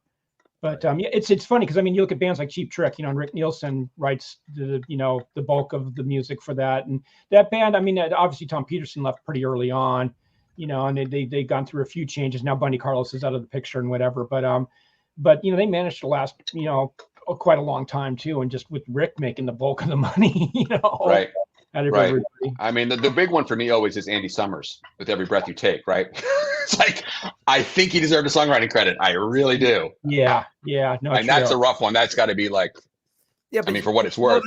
Vic Garbarini, I don't know if you guys, you know him, right? He said that Sting actually gave Andy Summers and Stuart Copeland 15% on each song that they performed on of royalties. On there, he gave them a cut. They said, he did. Okay. Yeah, Vic Garbarini said that's what I mean. Like, they were the splits. They were getting a 15% split, right? Okay. They were making money off of it, and but Andy Summers makes Sting out to be the bad guy. I guess because it's a legacy thing at this point. He's 82 years old, and he's like, "Hey, man, I made that part of." But you know what? We were talking about this. Listen to Leo Sayer. What's that song? That's Every Breath. It's even the B part. It's the same song. It's just like Leo Sayer should get more of a percentage of Every Breath You Take than. I'm trying to think of the name of the song. It's just like there's more than words can originality. It's More Than Words That Can Say, and it was actually written in 1960 by a guy, and Buddy Holly and the Crickets wrote that song. So one of the guys in the Crickets wrote that song, More Than Words Can Say. Leo Sayer had a hit with it, but it's exactly Every Breath You Take. Everybody go listen to it, and you'll say Sting needs to give him money before he even gives Andy Summers money. Anyway. I see some people saying stuff in the chat, and I just want to be clear about what I'm saying. I understand why they split 4 ways. I'm just saying that was probably one of the big sticking points in anyone's mind about doing that, is that it was his brother. And the reality is, if you're in the room making the music, it's a drummer. You're not going to have the same ability to contribute the way to someone who has a keyboard or a guitar to the writing of the song. Again, I'm not, I don't want anyone to think I'm denigrating Alex's contribution to Van Halen. I'm just saying that was, people have said, why didn't they do this or do that? I mean, that was really, because in fact, in the interviews with Rosen that came out in Steve's book, I think Steve asked him something like that. He goes, "It's my brother. It's my brother. It's my brother." I mean, that's it. And so, I mean, it's right. And that makes total sense. It does. I will say this though, and we learned the value of drummers around this time because of sampling and break beats. and tone look and wow thing. Exactly. But they did, Chris. They did get paid for that eventually, didn't they? Isn't that the story that they actually collected? Yeah. They got money for that. Okay, I'm glad. I mean, yeah. So, but I mean, that's the thing is just like, people say like, well, drummers don't write melodies or whatever, but it's like, yeah, but a beat, man. Yeah, a beat goes a long way. Just ask, levee breaks. Right? Yeah, ask Grandmaster Flash, ask MC Hammer, it goes on and on, people that, goes on to this day, just lifting beats, and stuff. And so beats are music too. Yeah. So my original point was I actually believe Alex deserves a lot of credit, because I think that a lot of times they would just go in that studio and just jam and let tapes roll, and whatever was coming out of Ed, and Alex would come up with a rhythm, a beat, and it would just be that's, and then they would be like, hey, remember that little part from that? They would make a cassette and say, hey, that part was really cool, and that would work with this song, and so I believe Alex had a big part in a lot of that type of stuff. Templeman told me many times that Alex would be the guy who would actually put things together for he'd be like, this is the two pieces, like he put it together. Alex was the guy who sort of like had the arrangement brain to say, these two pieces go together, and it'd be like, oh yeah, okay. And it is like someone said, two halves of the same brain. I mean, that's the thing. Right. My only point is, however, that was really, I think, where the rubber hit the road, where it was going to be a four-way split. I mean, Mike didn't write, we know that, and that's fine. He did a lot of other things in Van Halen that we all will credit for and give him all the love in the world for. But that's really where it sort of it got, kind of like where it had to be probably that four-way split to have the fairness. And to credit, look, give credit to Ed, right? Give credit to Dave to say, let's be fair about this. These guys are all four of these guys have been here from the beginning, working their asses off with us, like doing to the shittiest club gigs and everything, work our way up, and it just became messy later. But that's that's why. Well, that's we saw, it took a while for Mike, to get the boot, and you can't really blame Ed for, I don't want to go too fast forward here with Wolfgang and everything. You can't blame Ed for wanting to make music with his son when, his son showed not only an interest in music, but a talent for it. You can't blame Ed for that. But anyways. Opera teacher? Drop Dead Legs. Drop Dead Legs. Here we go. Drop Dead Legs, part 2. Drop Dead Legs should have been a single. What do you guys think? I think so. It's weird because at the time it was probably my least favorite song on 1984, but it grew on me over the years. And I think if I probably had listened to it more in that context of just, cruising down the road and it just popping up randomly on the radio, that I probably would have elevated that song a bit. It was mentioned earlier by Mikey Mojo, Back in Black, and it is, it's Ed's twisted reinterpretation of Back in Black, a jazzy Back in Black, jazzy Back in Black. It's got that Van Halen, it's got the Jan Van Halen, DNA thing affecting it, in Ed's mind, and that crazy slide stuff he does is just like, try and play that. It's tough, to get that phrasing, because it's just so, it's like you bend up, to the note and everything like that. And it's just what Chris is saying for everybody out there is like, for years, we all thought Eddie was using like a whammy bar to do that weird kind of thing, but he didn't have one. It was a flying V. So he figured out a way to make it sound like he was using a bar on that main riff in the song, which is like incredible when everybody kind of figures out like, oh my God, this is what he's doing with the open D string, and he's bending the C on the A string. He's just like, it's just the way his brain was wired. It was just crazy if you try to play that and figure out what he was doing. It's a great riff. You know what I mean? It's just like, it's a clean sound on the guitar, and as we all know, we were talking about the brilliance of Don Landy, who should really always come up in any conversation a lot with all of these Van Halen albums, and Ted obviously too. But Don, they were jamming apparently, and he just found that piece and it worked, and he just spliced it on and it worked perfectly. And Eddie even said, Chris, when you interviewed Eddie in 2014, he gave all credit to Don for that whole thing. For that part. Yeah. This is the outro. Yeah, the outro, where the solo. Yeah. So I mean, I believe that was one of the first songs they were working on too for the record too. I mean, and in early on in like April, I think that when the first night or first couple nights were doing Jump, and I forget where we talked about this before, but it was Drop Dead Legs too. They had done an early version of that too, and I don't know if that's the take they used or not, and Don spliced onto it after that, but Tanner knows, because Tanner's he's dissected the drums on it and the sounds they use and things like that, and even the miking and stuff like that, and which is incredible that, you know, for that 16 track.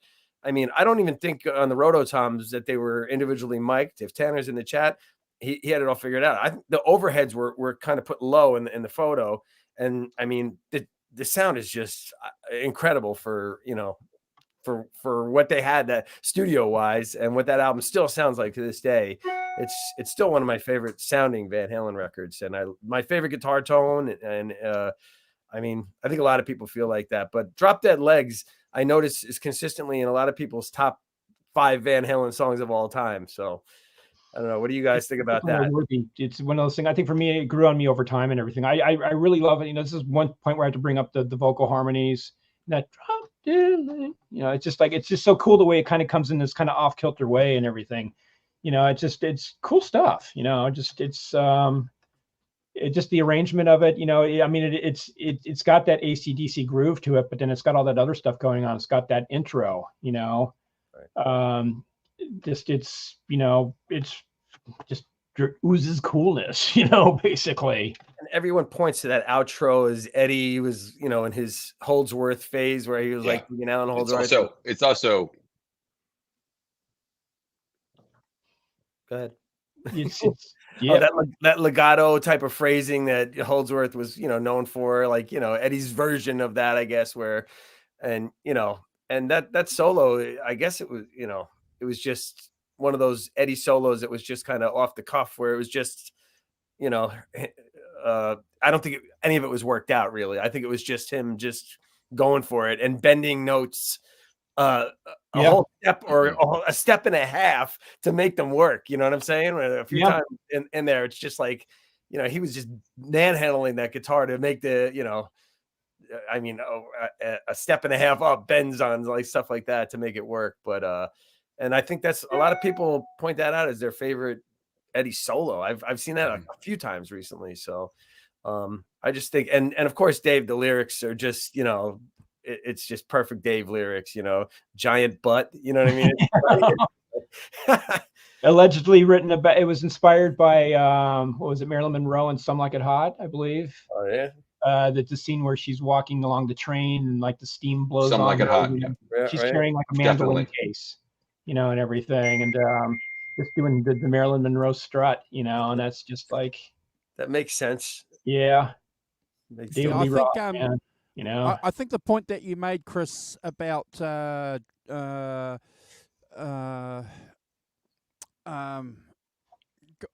Teacher is I know a couple of guys that weren't particularly enthralled by the song when they first heard it. It was certainly a song that I know a couple of people grew into because it was just so different from a lot of the other songs, John, on the album.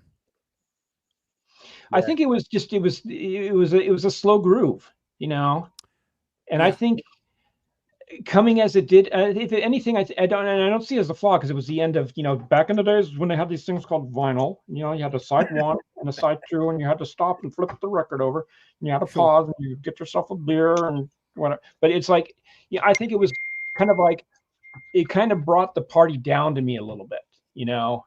But it needed that. It needed the breather, because you had Panama and Top Jimmy, you know, which are both kind of high energy and everything, and Chris, I wanted the party to go hard, you know, at that point. So, and I'm going to jump in and back you up here, because on the channel every week we do a ranking the tracks show, and it's a point that we discuss often. Back in the day when you had LPs, where you situated a song on an LP was really, really important. Not so much these days now with streaming services. Right. Now, Greg, you know, it's not so much a science anymore. But back in the day, when you had to, as you say, go up and flip an LP over, where the songs were located was a very important part of, the success, I think, of the album too. True, absolutely. The sequencing. But yeah, it's a great song. I just think to me, it was just like, and you got to remember, this is a short record too, barely over 30 minutes long, and everything. And it's just, I mean, one of the best pieces of advice I ever had from one of the bands I played in was keep the people wanting more, and we used to do these sets and we would do like 30 minutes or 40 minutes or whatever and take off and do no encores because we always want people to show up next time to see us. If they want more, they'll come back and pay to see us next time. And that's, I think with Van Halen is a similar thing. Cause I was wanting, keep going, man, I'm just getting my groove on, man, and you're bringing them down. That's the only thing I could say. And it's not like, they're not really critical. It's just, that's my own personal thing at the time as a, younger, and coming more from a high energy punk rock kid type of metal kid mentality that I was at the time. I wanted things fast and loose, so, and I loved AC/DC. They had slow grooves like that too. It just was like, but great. I mean, like I said, it grew on me, and that's the thing. It's just, now what can you say? Can I rate any song as liking less than the other? But go and listen to Rock and Roll, Ain't Noise Pollution on Back in Black, and that's just a fantastic. Yeah. That's in the pocket, isn't it? Oh yeah.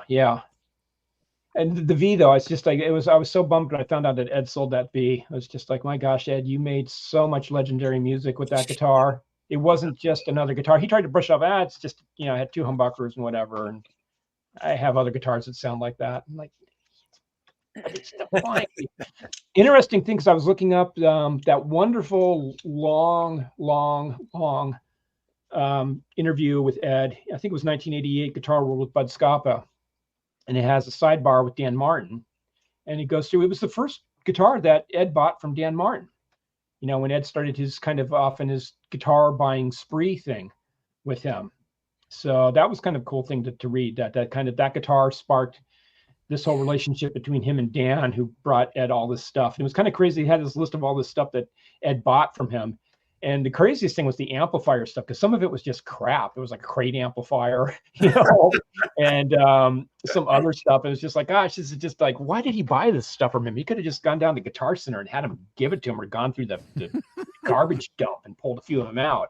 But it was just wacky. And then there was like a fuzz face, like an original fuzz face, like a late 60s fuzz face. It's like, did Ed ever use that? Why did he want that? It was kind of interesting and cool. But the V, dude, that thing, that belongs in the Met, if anything. If you're going to give it away, Ed, it should have gone to the Met, Yeah. That's a holy grail guitar. I think that I wonder, I'm sure the family of the guy. Do we know who owns it? Yeah. I know who knows who. Do we know who owns the guitar? Yes, but I can't say. I'm sure that I know the family of the people who own the guitar originally. I know Dan Martin kind of. I'm just curious if we knew who owned it. Yeah, no, I know, but I can't say about it. So I know it was a private sale, and I have to leave it at that. So I'm not allowed to disclose such information. I know Dan Martin. I think the family who originally got the guitar from. I feel like. I don't think they were mad at Eddie. I think they were mad at Dan Martin for really kind of. But that's the biz, Dan's. I love a lot of vintage, abalone vintage, and these people, vintage dealers, Norm Harris, a lot of these people, but they're like used car dealers too. They got to make a living. And the thing is, people don't realize this. It's like they've got to get it for wholesale, right? Because they've got to make some money off of it. Yeah. So. Definitely a way to look at that. You're right. Absolutely. Yeah. They're in business. They've got to feed their families and stuff. And it's just, I know so many times I've talked to people like, I've got a guitar and I want to sell it. And it's like, well, then become a salesman, because if you're going to take it to Norm or somebody, they're going to give you a cut deal on it because they need to make money on it. Yeah. Right. And a lot of these high ticket items, they don't sell right away. They keep them in inventory for a long time. Right. So, and that runs up costs. You got bills to pay. You got to pay the electric company and the taxes and you name it. I mean, I was in retail business for a while, not anything to do with music, just other stuff. But it's like it's tough. You've got everybody coming at you like, oh, you're a store owner. Well, guess what? We're going to hit you with this bill. We're going to hit you with that bill. Right. Oh, you want a telephone? Well, it's going to cost you twice as much, you know? Yeah, no, that makes sense. I wanted to ask Greg. I mean, Greg, can you hear me, Greg? I don't know if Greg can hear me. I just wanted to know did Ted ever, Ted, the song, the track order on there. I know that Ted was responsible always for that. Did he ever say anything about 1984, the track order, about how he ordered that? Any particular reason why he, obviously he put Jump in Panama right up at the top, which is smart. But I mean, it seems like it's perfectly balanced out too. It ends with a couple rockers. I mean, did he ever mention anything about that? I don't know if Greg can hear me. I know that the sequencing was always something that Ted worked really, really hard on. Can you guys hear me? Yeah. Yes. No, I was just gonna, if you can hear me, the sequencing is something that Ted took really seriously and worked really, really hard on. I don't recall him talking a lot about the sequencing of 1984 with me. I mean, I think, as you guys have just already observed, that he would have said that we want the hit up front. That would always have been Ted's strategy with all the records he did. You want the hit single to be as close to the front of the record as possible, so people make sure they put on the record, they hear it. But I don't know. I've seen test pressings of other albums. There's a number around from Diver Down, for instance. There's a number around for Van Halen 2 acetates that Don did with different sequences. But I don't know if I've ever seen one for 1984, which may have to do with the way that record was completed, as we know, which was a little bit I don't know what the word is, a little bit confused how it ended up being finished in terms of Ted's involvement. But I don't know. He would have just told me that he sequenced the records, pretty much all of them, and the ones he worked on in 5150 and OU812. He met with those guys too, Don and Ed, and talked about the sequence of the songs too, like kind of heard the stuff even when he was not producing the records. That was one of the things he chimed in on, not to be I need to chime in on this, but they actually went to his office and met with him. Right. I always thought that because he put Jump right up there at the top, I thought Ted was like, well, I didn't think Ted was obviously a big fan of Jump, like he's a little maybe uneasy about it, and that's why he put Panama right after that, because that's a Van Halen. It's like, okay, we'll put the Jump single there, but Panama right after, just to so the fans that might be disillusioned or disenfranchised with Jump, okay, you'll bring him right back in with Panama, and I'm sure that maybe played into Ted's thinking also. It's like, we'll get him right back, you know what I mean? The hardcore people right after Jump, you know what I mean? So, but anyway, we'll move on to Hot for Teacher now. Hot for Teacher. Yeah, I think that Ted, real quick. I think Ted. Yeah, sure. Go. Greg, can you hear us? Go ahead, Greg. Can you hear us? He's not responding. I can hear you guys. Okay. Yeah, what were you going to say? Yes, I can hear you. All right. Yeah, I was just going to say that, I think that was one of the things that Ted struggled, and probably I struggled to try to. Yeah, I don't know. Can you guys not hear me? Oh, we can hear you. No, just keep talking, Greg. You're fine. Yeah, we can hear you. Yeah.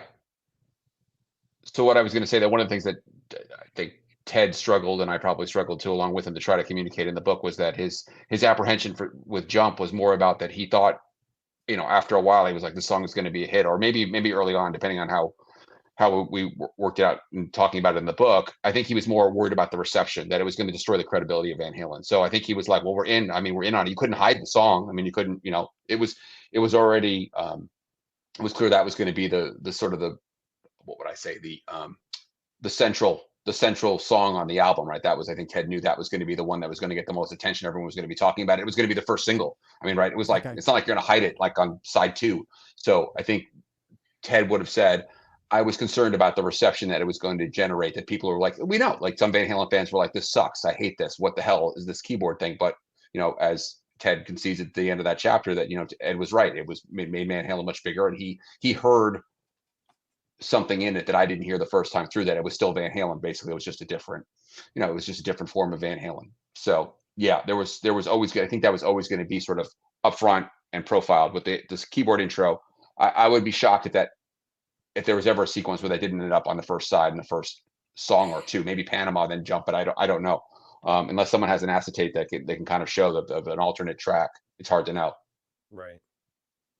I think from Ed's story, of course, with Don, doing the little circular, ring around the Colder Water Canyon Boulevard thing, with the master tapes, that they pretty much had to, they had deadlines to meet, and I don't think there probably was another version. I think it's just like what they did was what we got, because they were running behind schedule and they still were making tweaks and nips and tucks and stuff like that, and didn't want to give it up just yet, and so I would imagine that once they got it, it's just like, boom, let's go. We're already a week and a half later than we planned on being to get this thing out the door. So all right, let's move on to Hot for Teacher. Tell us about that big band boogie jazz Jan Van Halen influence on that song and so many other great ones. It's it's an extension of I'm the One. Can we talk about Billy Cobham too? Spectrum? Yeah. Oh yeah. Go ahead. Yes. It's an extension of I'm the One. I mean, this is what the Shred Guitar Hero thing of the 80s wouldn't be half of what it was if it hadn't been for I'm the One and Hot for Teacher and that swing thing. You got Satch Boogie, is basically Satch picking up on that and everything. And some of the stuff I was doing was in that ilk, but none of them swung like Alex and Ed, because that's the DNA of Jan Van Halen in them. That jazzy thing that comes from those gigs, yet the Oompa houses and the beer gardens and stuff. That's the jazz thing, and it's filtered through ZZ Top, obviously. It was again admitted that it was kind of like a ZZ Top thing. It's Lagrange essentially on Overdrive. What a cool song though! What a cool intro. Again, Alex's drums. Here's where Alex earned his songwriting royalties. Is for that intro. Because it goes from that, the hot rod rumbling, warming up, the muscle car, cams, rhythm thing going, and then it goes into that swing thing. It's like it goes from a hot rod to Buddy Rich, all of a sudden, just switches or to Billy Cobham, it's just like, and then Ed comes in with his signature tapping flourishes, and adds a new wrinkle to it. And again, the flying V, so he could switch instantly from the clean part to the heavy part, on the neck pickup, to the full bore bridge pickup sound. I think Alex, Greg, I'm going to leave space for you, Greg, if you're still on delay. Go hit the Billy Cobham. Go ahead. Talk about that, Greg. Tell for people who don't know.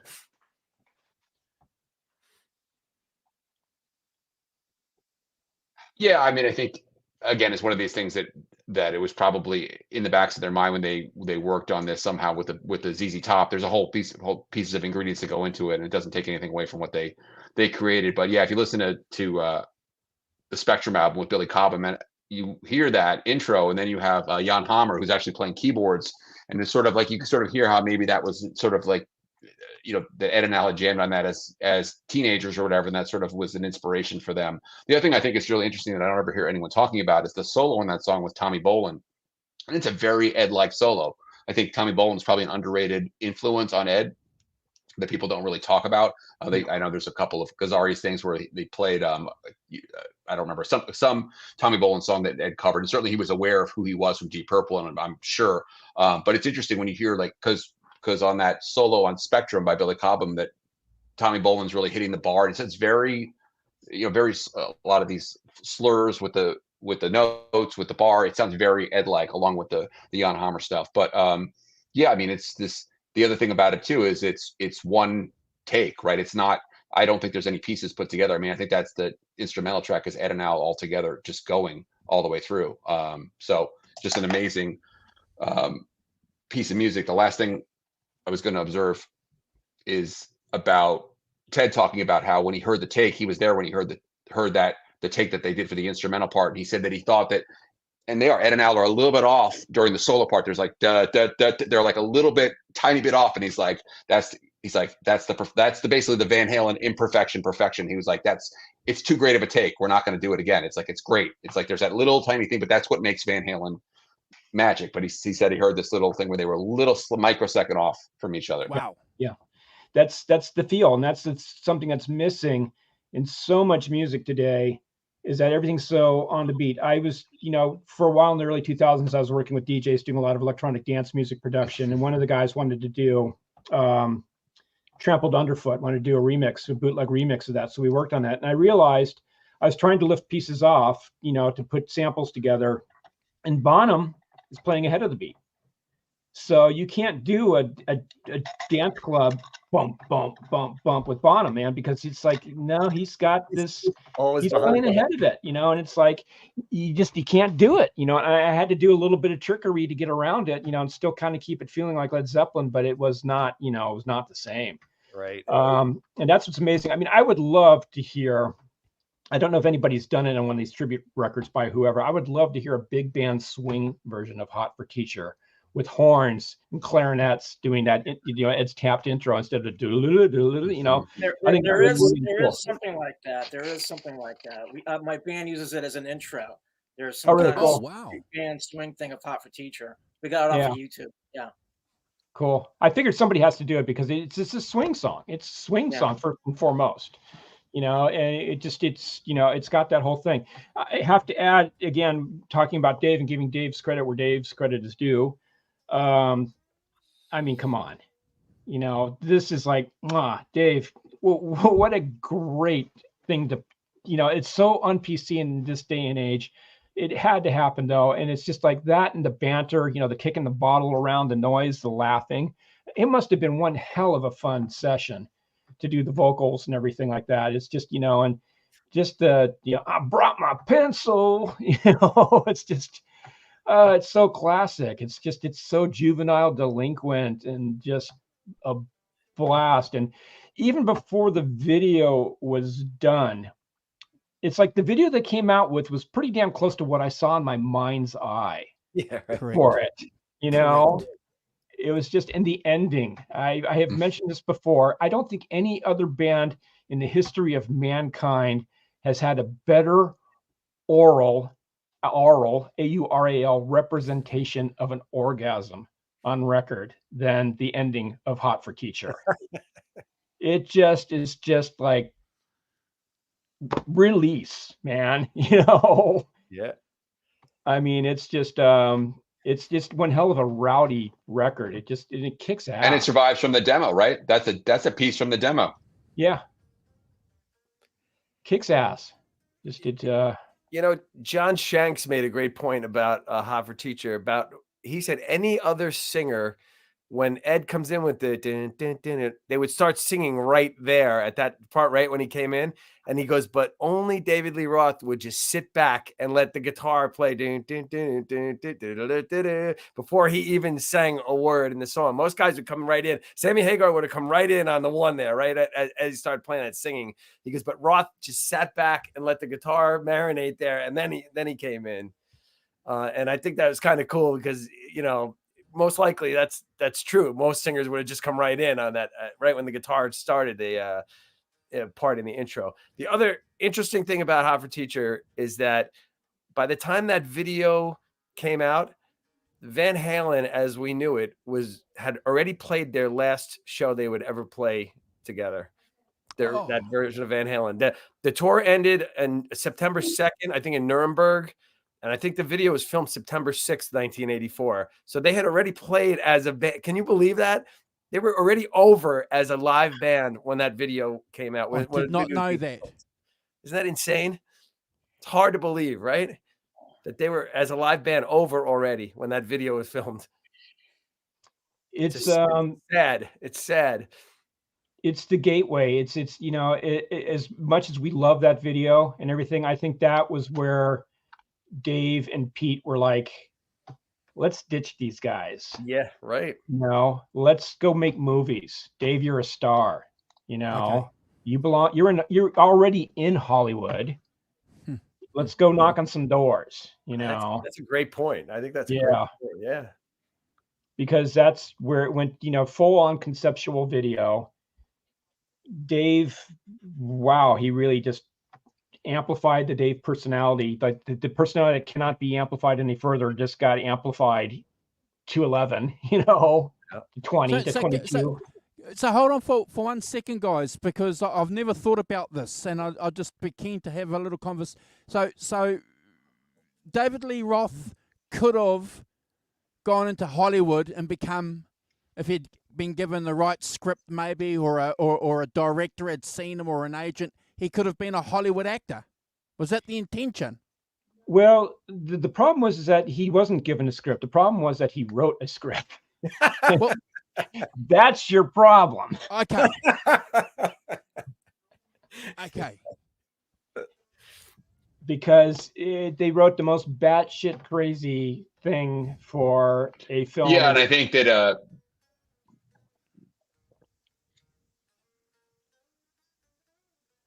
hand it to you, Greg. They got close. I mean, they definitely got to almost, yeah, no, I'm sorry. Again, the lag is really bad, guys. I apologize. I don't mean to talk over anybody. I feel like I'm reaching for a space and it's like not a space when I get there. That I was just, the script, right? Yeah, there are actually a number of, at least two versions.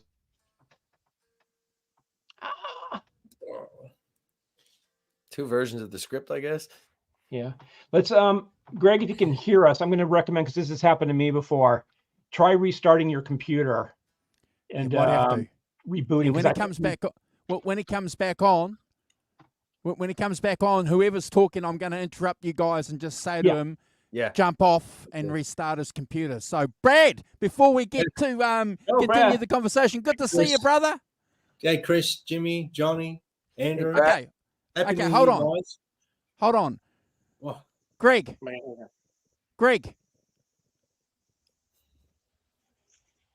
Hello, Greg. Yes.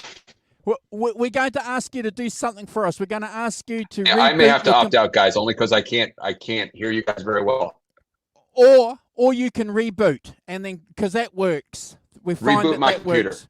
Yeah, Okay. and then come back on, and we'll see how that goes. Okay. So hot for teacher, Alex, doesn't get the due that he deserves as far as rock drummers. You know what I mean? I think maybe some people are starting to come around. Modern Drummer just put him in their Hall of Fame, and then you saw the videos that came out of who was the guy that played Ray Luzier? He played with Roth. He did a video in the Bahamas. They had Alex's kit from 2012, and that now they just released the one. They also had Mike Portnoy there. Yeah. And I haven't watched the whole Mike Portnoy thing yet, but my nephew is a drummer and he watched it. And this is kind of plays into how great Alex is. He texted me this morning and he said, if Portnoy can struggle playing Al's double bass shuffle, he kind of fell back into straight 16ths, losing the swing to it, then that says everything. And then 100%, John, because I'm a Dream Theater nut, and we all recognize that Portnoy is one of the greatest drummers ever in the world. And but no disrespect to Mike Portnoy, but he just perhaps doesn't have the swing that Chris has been talking about. My nephew, exactly what he said. And he said, listen, also the other two guys that did their thing, he goes, they didn't get the kit to sound anything like Alex. Portnoy made that kit almost sound like Al was playing it. So clearly the man makes a huge difference in the tone. Same way Ed always sounds like Ed. So, but he did say the thing, he kind of lost the swing to it, that Alex swing that comes back from Chris, like you always say, the Jan Van Halen big band DNA that's imprinted in these guys. And nobody sounded like that. Nobody did that big band kind of shuffle, that boogie kind of stuff like those guys did. And that's what tons of your guitarists trying to do that, and they never hit it, never, because they didn't have Alex. It's plain and simple as that, So it's Yeah, I agree that Alex is underrated. I wrote an article once and I called, Alex one of the greatest rock drummers of all time. And one of the other guys, the guitar world, was like, he begged to differ. And I'm just like, No.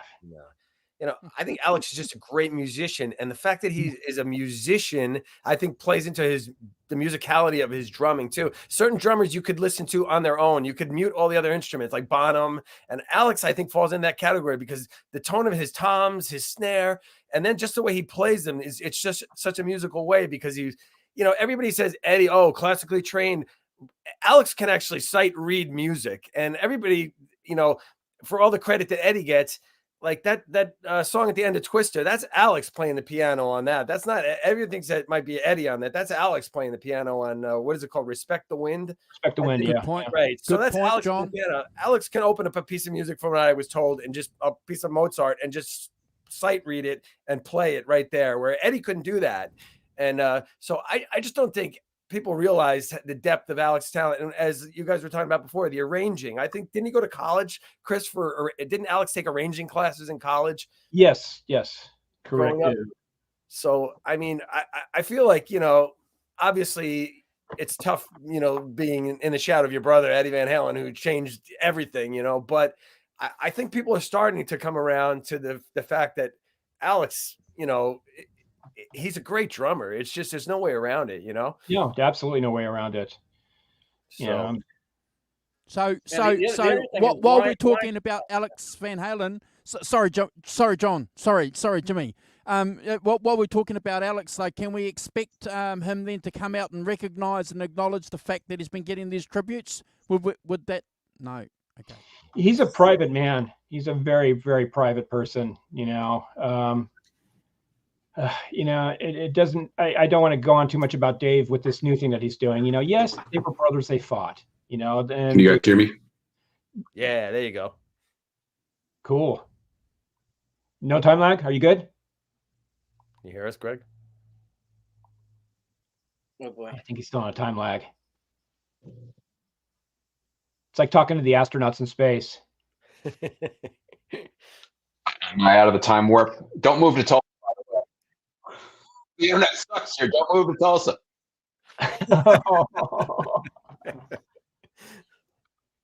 Yeah.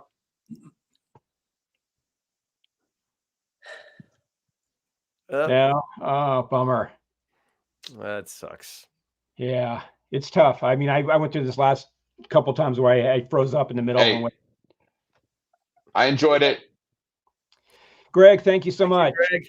Greg, we got to talk. We got to talk in private here, so we'll talk. Yeah. Okay. See you guys. Sorry. Bye, Greg. Sorry. See you guys. Thank you. Greg. Thank you, Greg. Now John's exploding. Oh, What yeah. the heck happened there? That wasn't me. But what were you saying there, Chris? We're talking about Alex. I forgot. Oh, he's a private guy. You were saying that he's a very I was private a private guy. I know Dave is just, about talking Yeah. about them fighting and everything, and Right. let it pass. Dave, celebrate the music. You guys created some incredible Yeah. music, and let's not gossip about the petty shit. That Yeah, stuff doesn't matter. I know you're itching for views and attention and everything.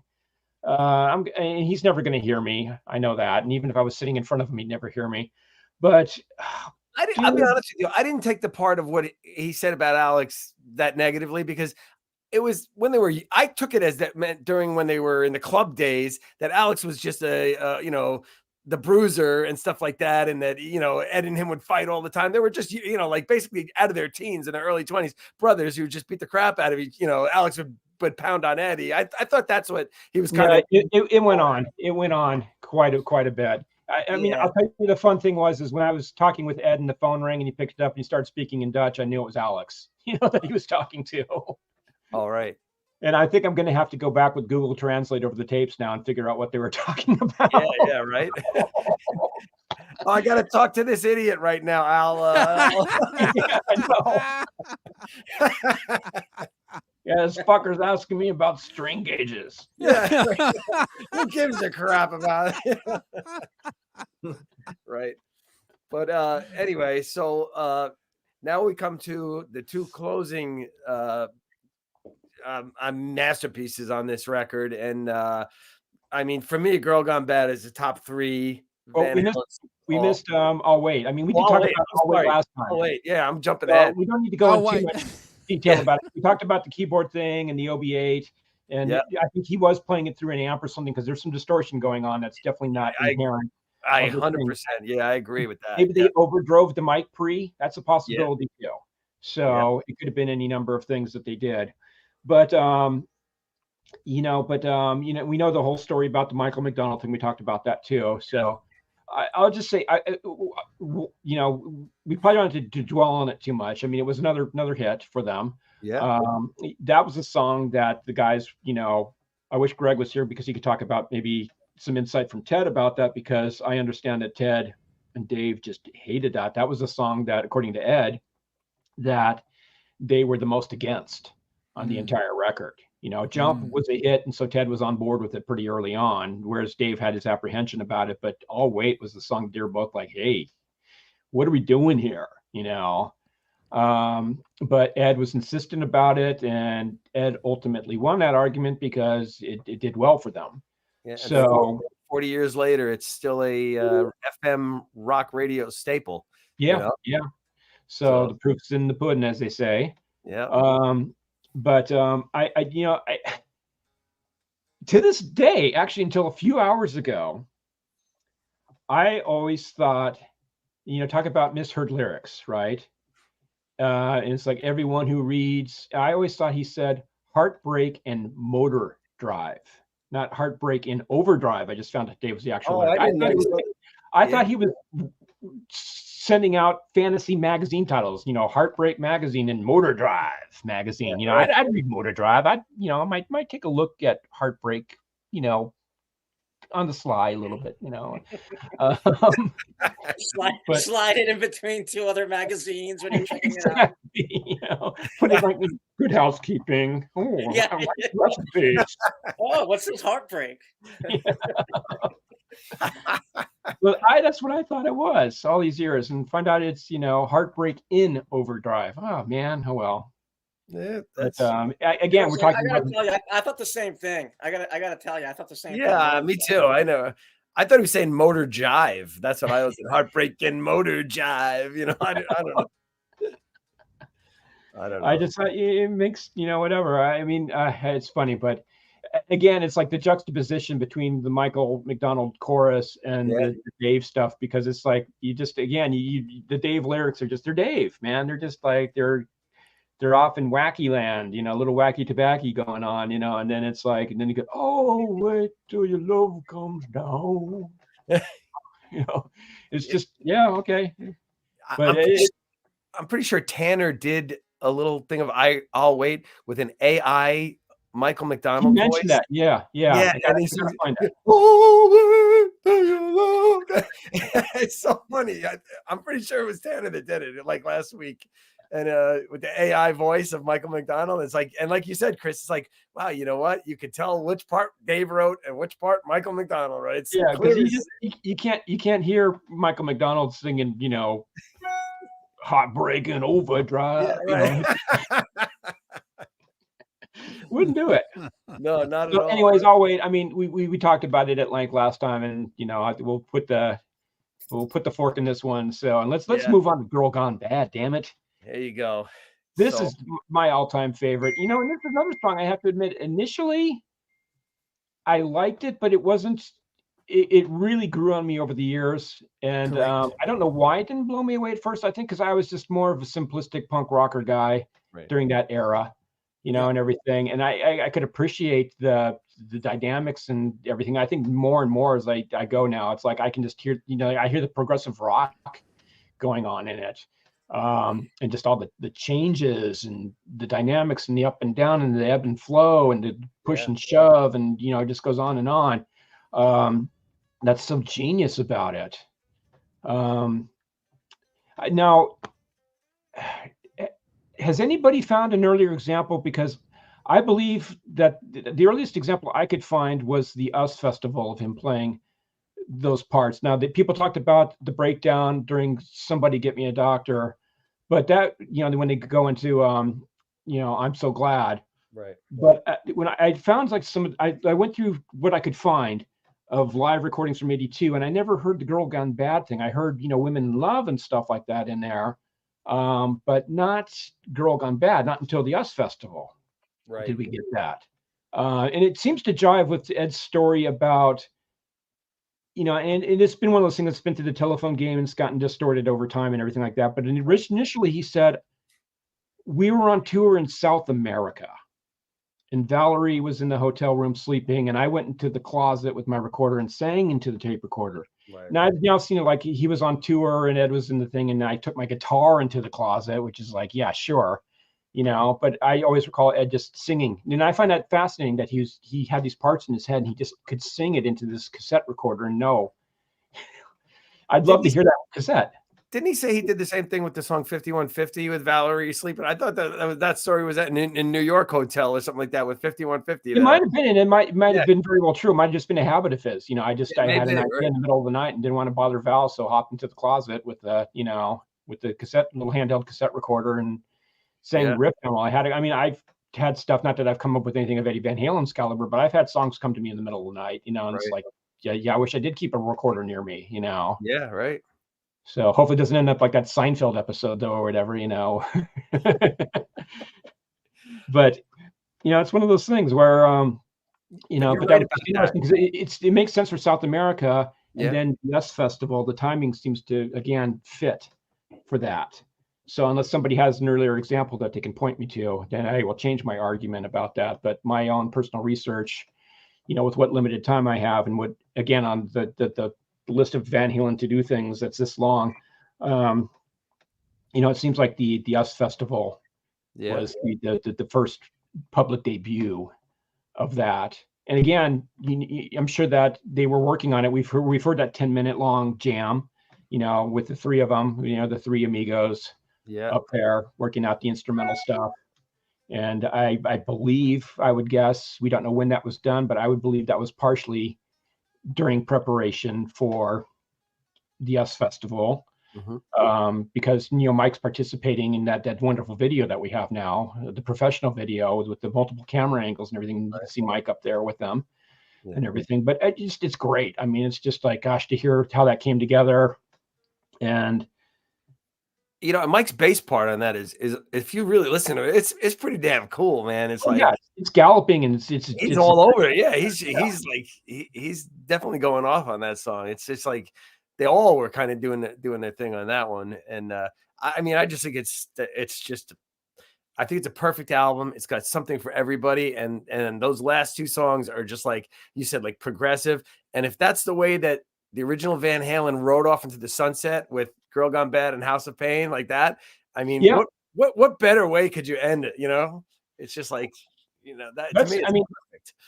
Back to me about the punk kid that I was back in the day, but I did love the way the album ended, because it ended hard and heavy. That's it. And it's just like it started off in this pop thing, and then it just went, it kicked you in the ass at the very end.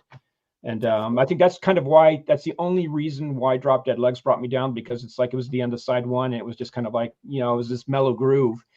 And yet here, side two just ended with that ass kicking that I wanted, Yeah, right. So, Jimmy, talk to us about the chord in Girl Gone Bad, the Randy Rhoads chord there. What do you think? Do you think there's anything to that? No, I mean, there's only so many chords, you know what I mean? So I don't know. People always talk about the whole, Randy Rhoads. And, that chord, yeah. Oh, yeah. I mean, what is it? What is that on? That's on the is a Diary of a Madman. Yeah. Right. It's the same exact, right? So it's a lot of people say, "Oh, Eddie got that from Randy," but I don't know about that. Yeah. No, I mean, there's only so many, and that chord works in that song. I mean, it's basically that chord, and he moves it up and down, kind of. Yeah. You know what I mean? Right. I mean, that song, people ask me, what is the hardest Van Halen song to play? And that is straight through, that is the hardest song. You've got a lot going on. First of all, you got to start with those tapped harmonics, and you got to nail, the first part, but then he goes, up high in the neck, And like, if you, I listened to an isolated track of that just like maybe 10 days ago. Les Paul sent me it, and it's almost like you can almost sense that Ed's struggling to hit those, because that guitar sound is no so gain. clean. Clean, no gain. When you listen to it by itself, it is so clean, And right? it's Even when it gets into the meat of it, right? And that's the first thing that like, you know, blows your mind, is like how clean that guitar is. And so, and then, you know, then you get into like, you know, you get the pre-solo, you know, and then you get to the solo where he's just ripping, and then you got to end it again with those, with almost the same sequence, but it's changed a little bit. It's not the same part, you know. After the solo, he goes into the tap stuff, but it's not the exact same thing that he plays in the beginning of the song. So you gotta, you know, remember that. And then it just ends with like, you know, that, you know, the great, you know, drum beats and all that, with like them being syncopated and all. To me, it's the hardest Van Halen song you can play. People talk about, you know, I'm the one. I mean, I'm the one.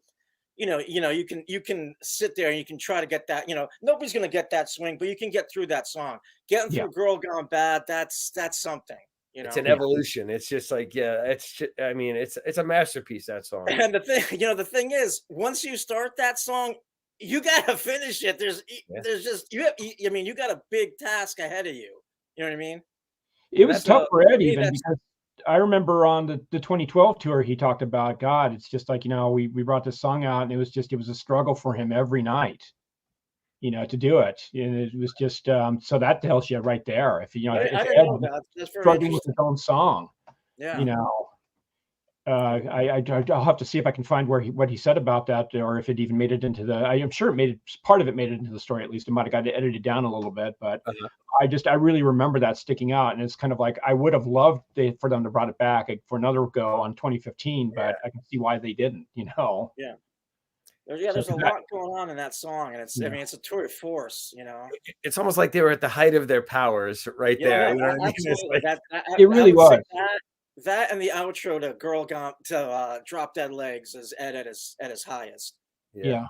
And then I mean, and just the way it all, you know, it's crazy how things come together, because those Simmons drums, that sound like at that end, that the toms at the very end, those the floor toms on that Simmons, I mean, that's so great. It's so powerful. That song, you know, and you know what, and Eddie would always credit Dave. You know, he would give him credit.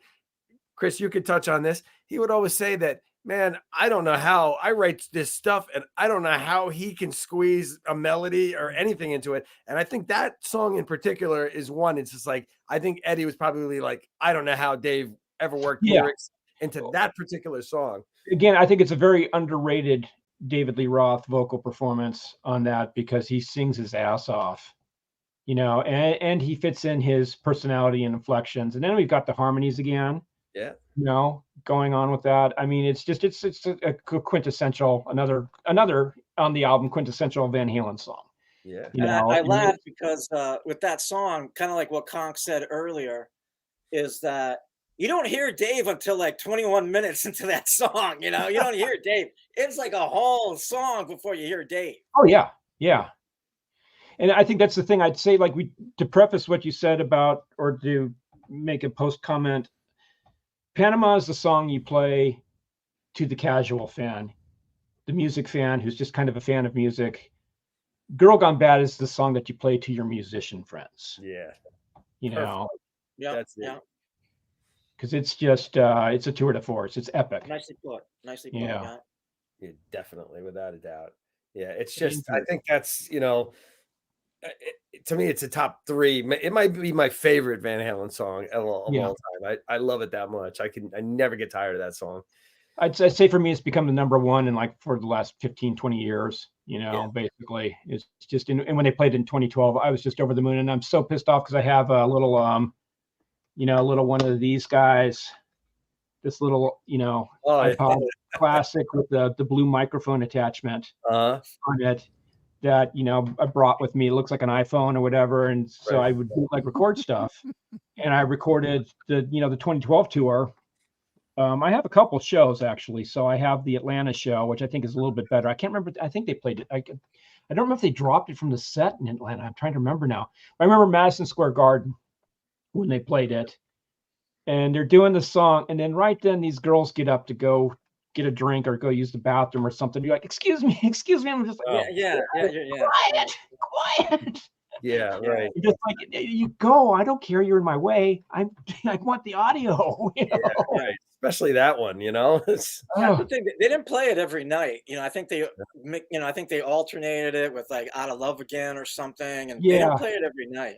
I think that was it. I think because I remember they played "Out of Love Again" at Atlanta, and I think that was the deal. So I think because I just remember, gosh, I was so excited when they did that. And it was weird because when they would bring out songs like that, I always got the feeling that they didn't really go 100% in rehearsal on them. It's like when they brought back Hang 'em High that year, it was kind of like they got through it kind of, but they didn't, and they didn't have time to do a lot of that stuff. And of course, unfortunately, Dave didn't do sound checks or anything. He just rolled up to the gig, and it was all a matter of whether Dave was going to want to do the song. That too. I mean, I remember like As Is was the song they really badly wanted to do and never did because just Dave never wanted to do it. And I'm going to have to cut to fast forward the time, and I just have to bring up a beef. I wasn't even aware of this until after the last thing, that A Different Kind of Truth is not available anymore. You can't get it on CD. You can't stream it. You can't download it. Well, because of Dave, right? It's just anybody. I never understood, but it seemed to me that Dave, like when I saw him in 2012 and they were doing that stuff, it seemed like Dave loved those songs. So I don't know if it's because he doesn't. I think most of the time, 99.9%, it comes down to some money thing. Like maybe well, it's from what I understand, it's basically because Ed's gone now, and of course Ed's rights belong to Wolf. So I think it's a principle thing, and I think it's like basically, well, Wolf now gets 50%, right? And I think Dave wants a 33 now, money thing again. Like, there you go. It's a money thing. That's how I understand it. Well, did you guys kind of sense that too? It seemed like Dave loved the new stuff, at least to me. I mean, I don't know. It seemed like Dave was into the new stuff. He loved it, and I think I think he loves money more. It's unfortunate, but I think I say that sometimes. From listening to John Shanks, he was careful what he said. 10 years ago when people tried to talk to him about that album, I remember he was very guarded about anything he said about that. This time he was with Dweezil, he was a little more, he would talk a little more, but he was still guarded with what he said. And you could just read between the lines that Dave was always a problem. Where like a song like "Girl Gone Bad," if they had approached Dave with this in 2012, he would have said no. Because remember, Wolf said they came up with a song. It was called "Ain't Talking About." It was like an "Ain't Talking About Panama." We were talking about it. They came up with this great riff. It was like a cross between "Ain't Talking About Love" and Panama. And they told Shanks, apparently, don't tell Dave that we just wrote this. Do not tell him that, or he won't. He'll say no right off the bat to it. And apparently Shanks said, "Oh yeah, Dave, check this out. Let's work on this here. This is something that Eddie and Wolfgang just came up," and boom, shut him right down. But apparently Wolf said it was a great riff. It was, we called it "Ain't Talking About Panama," but Dave would just shoot all this stuff down. He wouldn't work on this stuff. So, whereas, if "Girl Gone Bad" came about in 2012, he might not have even, he might have said nope. Yeah, well, who knows? I mean, we don't know. It's the David Lee Roth mind is a thing of mystery. I think scientists, when he dies and he gives his brain to science, which I hope he does, they will puzzle all over it. They will discover all kinds of mysteries and maybe a cure for cancer. I don't know, but something lurks up there that's got to be, for the good of mankind somewhere down the line. Dave holds the key to curing cancer. I love that. Oh my God! They'll look at the pattern of just the way that all his synapses and everything all linked together, and the brain cells and all that, and they'll just go, "That's it." Well, medicine's in their family, isn't it? That's a mathematical equation. This is how we kill cancer. Because he's wired differently. The guy's wired differently. We know that. So that's for sure. You gotta love him for it. He's kept us very entertained. Frustrated at times. That thing that he just released. It took me like when I started listening to it, Conk sent me the link yesterday, that ballad of Pasadena Sam, whatever it's called, something, right? Oh, And then Popsicle and Sam. in the very beginning, I'm like, is he talking about Hagar? But he kind of is, but he's like not saying the name in the first 10 minutes, right? From Oh, Font- if you know it is. If you From know anything about Fontana, if you know Fontucky. anything about Sam's Yes, background, yes, you know. yes. Yeah. Then I realized that he's talking about Hagar, but it's just but you're right. I didn't think the Alex thing was so bad, but then he went and pulled punches on Valerie, and it was just like, man, he was just really. It was like he was just taking down whoever he could in that thing. I don't know what is going on with him. Maybe he's ill, and he's just says, "Okay, I'm taking everybody down." Now, I don't know. I don't know. Maybe that's the reason Dave doesn't want a different kind of I truth. didn't think it was that terrible. I mean, yeah, there's some stuff there. You know what I did love is that he said that point where like that. There's that part where he talks about the video, right? That Eddie had. And he's like, I'm not going to tell you what was on that video. And I kind of love that because he's kind of defending Eddie in a sense. He's like, that's between. Yeah, but why would he bring it up at all? You know what I mean? He's like, well, I don't, it's interesting. Dude, it's interesting. Consider though, the right? source On that and video. consider the timeline too. They weren't buddy, right? Basically, when the hammer fell, Dave and Ed weren't really talking. They weren't friends communicating, unless there's something different that I don't know. But from what I know from those years, which are very dark for Ed, and I knew him, and even when getting Dave back in the band, he didn't make that phone call. Wolf did it. Wolf's the guy who called up Dave and asked if you want to come out and join us. So consider that. So I don't see Ed calling up Dave saying it's over between me and Val, and blah blah blah. And plus, what happened? I don't like to get into the personal stuff, anyways. But it's just it was kind of a slow burn on what happened with them. And when Dave said that Val took everything, bullshit. No, she had I'm her own sorry, money. He but had his own money. Ed still had the cars. Ed still had 5150. He still had the Coldwater Canyon house. Val got the Malibu house. She didn't take everything. No, I think that was. She didn't clean him out. No, you gotta take. I was talking to Les Paul Gibson about that last night. You gotta, you gotta kind of like take it with everything that Dave says with a grain of salt. Like, maybe some of that's happened, but not all of it happened. Yeah, well, it's a different kind of truth. Maybe that's why he doesn't want the album out there, because he doesn't want to remind people that sometimes his truth's not quite, Isn't it interesting that? Isn't it interesting that David Lee Roth enjoys talking about other people and dropping bombs and Easter eggs out there when it comes to other people? But if you start digging or talking about David Lee Roth's personal life, it's a no-no. Yeah, he goes off. Well, that's the other thing about that audio. If you listen to it, he again, I don't care if Dave's straight or if he's gay. The guy's a fucking genius. But he kind of made it a point, and he's never made a point of this before in anything that I'd heard, but he made a point in there twice, right? In that, I don't know, 24 minutes that, that I heard, where he talks about sleeping with girls, right? He talks about getting laid with girls. Mm-hmm. And you'd never heard him say that before, So I don't know if he's trying to get it out there or, but like I said, I don't even care. Honestly, I don't care. Jimmy, it could be both. Yeah. So he might be, Yeah. But what I'm saying is, I would say this: if it comes to Dave, saying that it's both, right? He's saying. Anyway, whatever. Anyways, so girl got back.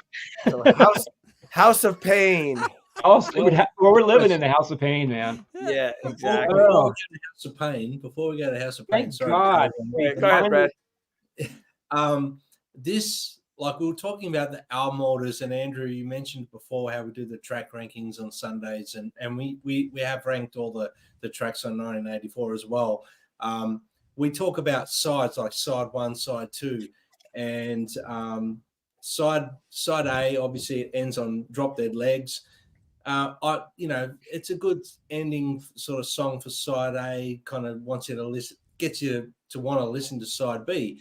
But the Rock Professor has this theory that the second last song on albums is usually for lack of better ways of putting it, a dud. So I think Girl Gone Bad's undone that theory well and truly, Rock Well Professor. and So if truly. you're watching later. Simon. Yeah, Simon, Rock Professor. Yes, it's been undone, and everyone here has reinforced that the second last 100%, Brad. Yeah, 100%. I just thought I'd bring that up because I'm sitting here really enjoying and listening intently to what everyone's saying. I'm not interfering. I just wanted to get that point across, even though I know we have. You're more than welcome. You're more than welcome to jump in. Quite clear in the past, but the last two. What would you say though? What would you say on 1984? Let's say you had to pick a dud to put in that second to last spot. What song would go? That's tough. Maybe I'll wait. I'll wait. Yeah, maybe. Yeah. Maybe I'll wait. Everything else is just forget it. But yeah. I love the track order on too. this album. Yeah, it's hard to dispute it, really. I mean, like I said, I remember from the vinyl cassette days, so just a thing. And but yeah, it's hard. I mean, and it's one of those records that it's quality throughout, like Back in Black and the few classic albums that are out there that are just, as they say, all killer, no filler. Yeah. Although Van Halen had a pretty damn good track record of that in general anyways, with the first album, and you can go on and on with, Van Halen 2 and so on and so forth and on and on and on. But it would be interesting though, because it's like Girl Gone Bad would be such an epic way to end the record, because it's a showstopper, and it's almost like, okay, I see it almost like it's a compacted concert list, and this is a set end. Girl Gone Bad is a set ender, House of Pain is the encore. You come back, you play an old song, and it's hard hitting and whatever, and then it's like, let's just push you out the door, because we got the after party to hit, and the limos are warmed up and the beer is cold. So, and no, I can't say that. I know where you're going. Good man. Well, listen, somebody wake Simon up and get him on here. Wake him up. Get up, Simon, in Great Britain. I like John ZD351's comment. Have you taken note of every second last song on the album you've ranked and come up with a win-lose percentage? I think we don't need to bother doing that, John, because I think we've completely debunked that theory. Yeah. There's so many records out there, and so we should rename him then from the Rock Professor to the Rock Dud. Hey, Andrew. Simon. Andrew said that, not me. Andrew said that, not me. Yeah. Just a theory. It's a theory. Anyway, I'm sorry, Chris. You can continue. Well, I just want to go back to House of Pain. I mean, it's just like the heaviest of metal, Yes.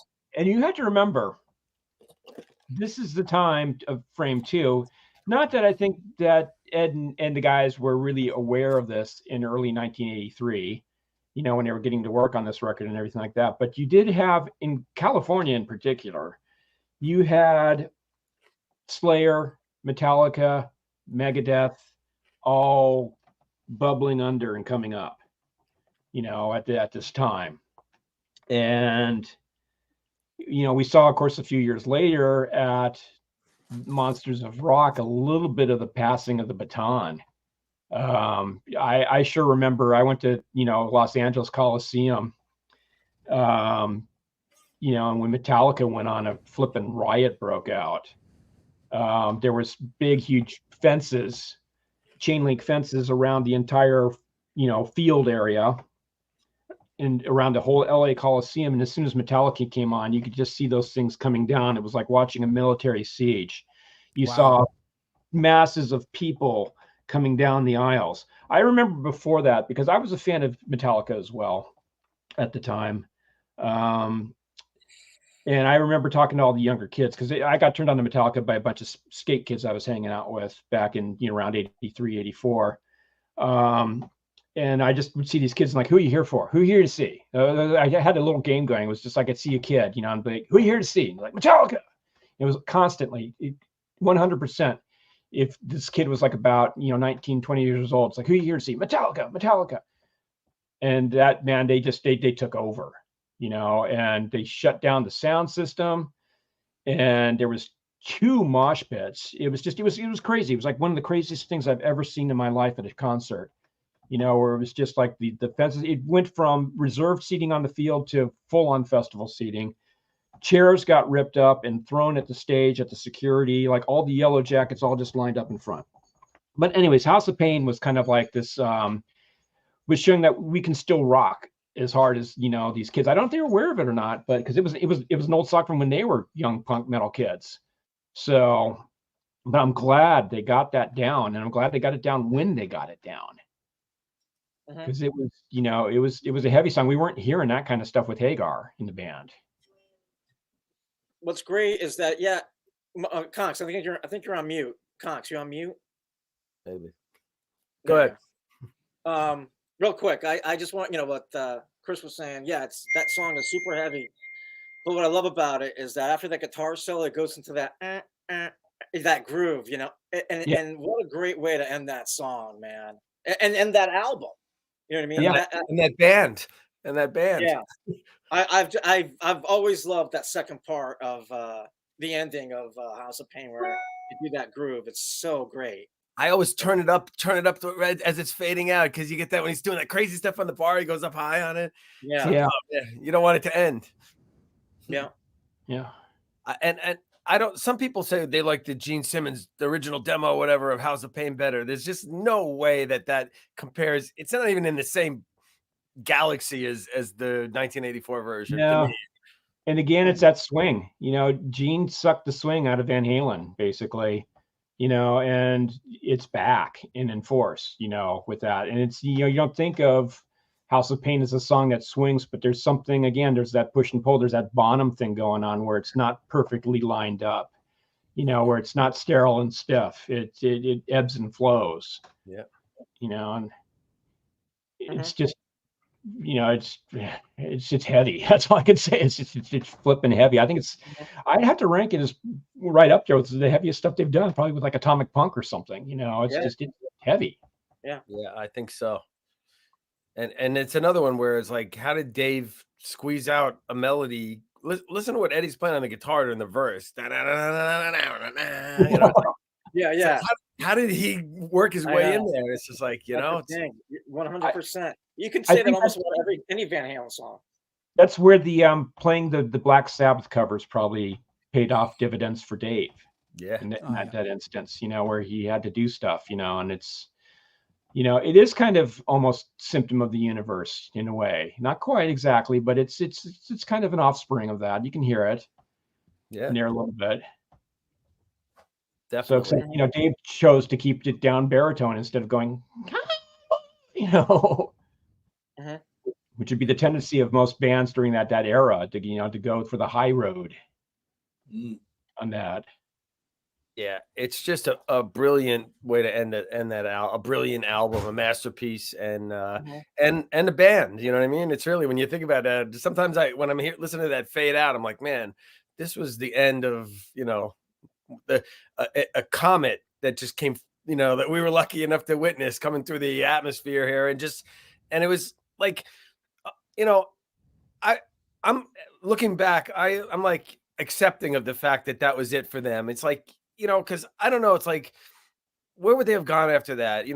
Eddie was going in a different direction. Obviously when Hagar jumped in, he was still writing the music, and it was just like, I almost felt like they had to implode. I always say that. It was just like they burned so hot. Some bands burn so hot and so bright, they just can't sustain it. It just implodes and breaks up. And that's how I feel that what happened to them, really. You know what I mean? It was just like they just burned hotter, and they drove faster than any other band, and they just tore up. You know what I mean? It's the Icarus effect. They flew too close to the sun. Exactly. And they right. Their wings melted. Yeah. They just, but so and not entirely, looking at the next chapters, I mean, we kind of were lucky because we got, twice the fun, basically we got, we got Ed and the guys, Alex and Mike with Sammy, and 5150 is no slouch of a record.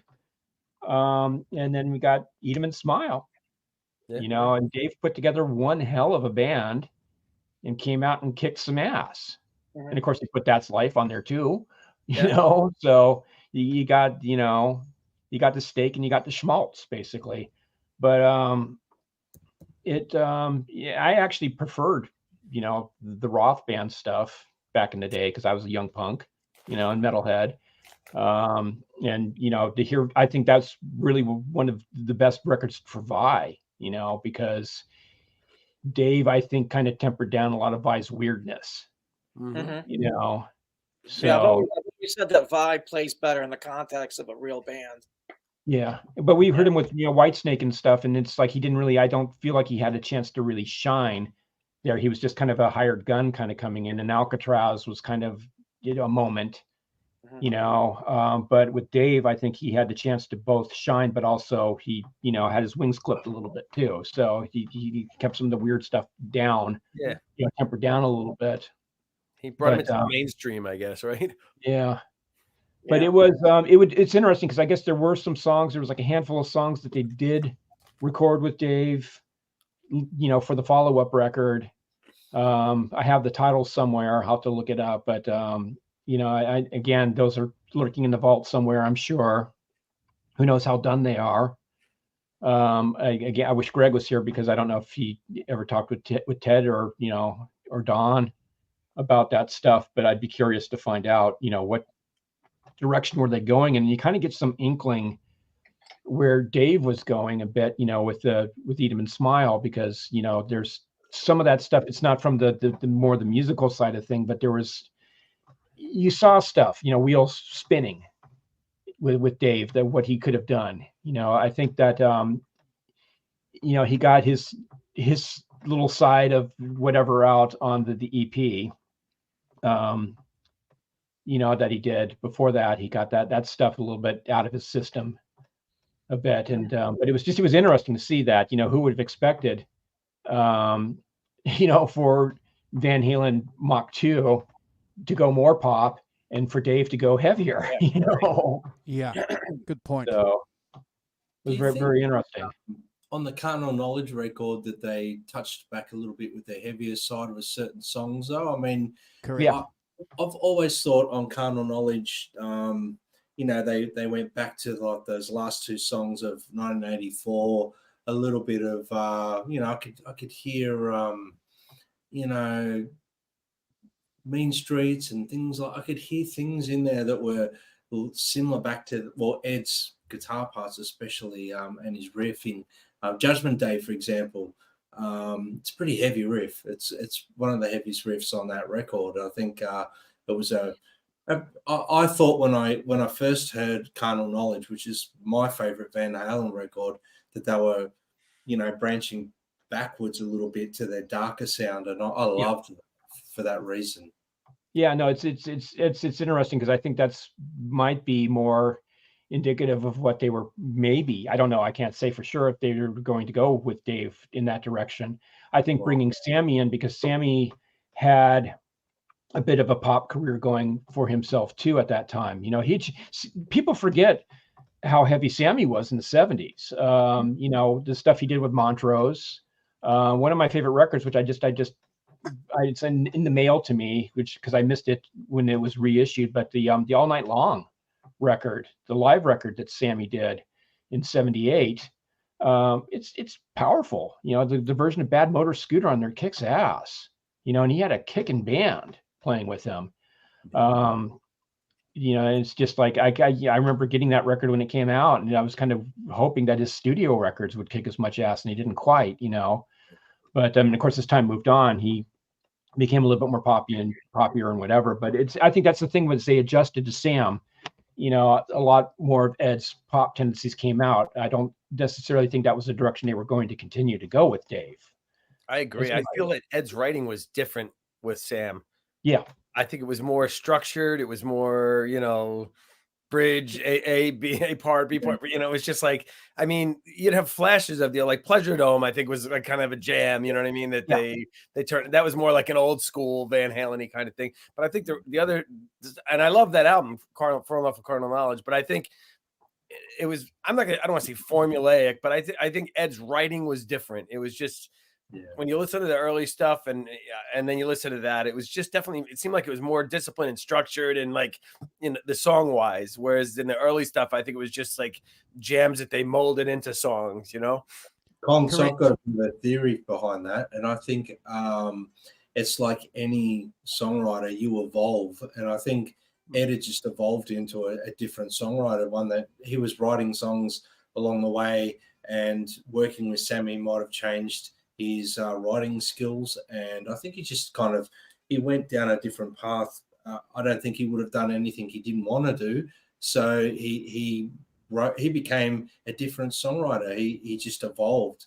After reading a lot of the interviews that I've read with Ed, that was my impression, that he started to write differently because of this or that and his influences. And it happens to every songwriter.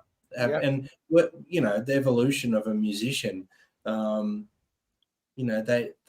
always searching. It's like a guitar player. We're always tone hunting. We're always looking for that pedal that's going to change that delay sound, that univibe pedal, there's always something that we're searching for as guitar players. And I think songwriters are the same. So like the Beatles, look at the Beatles from where they started for, Love Me Do to the last album, and like Abbey Road and Let It Be, that era, there's two distinctive. In such a short time when you look at it now, it's amazing that they evolved much over such a short period of time. Exactly. Right. Yeah. I think with Ed, he also did a lot of, I feel like Ed got confirmation from the success of Jump and I'll Wait. I think that showed him that he could branch out and people would embrace it. And of course, Jump becoming their first and only #1 hit, that drove that home for him.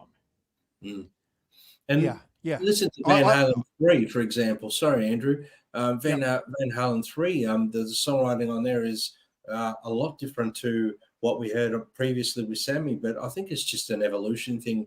And then obviously stepping back to a different kind of truth, that they were revisiting some of their old ideas, maybe that influenced the fresher ideas on that album to sound similar, to have that vibe. That's just my theory, guys. I'm not saying it's. You're not off the mark. I think I do agree. I know with Gary and the band, and that again, I've said this time and time again, and Gary agrees that they should not have gone in the studio first. They should have gone out and toured first, right, and let him acclimate to the band and find his way in.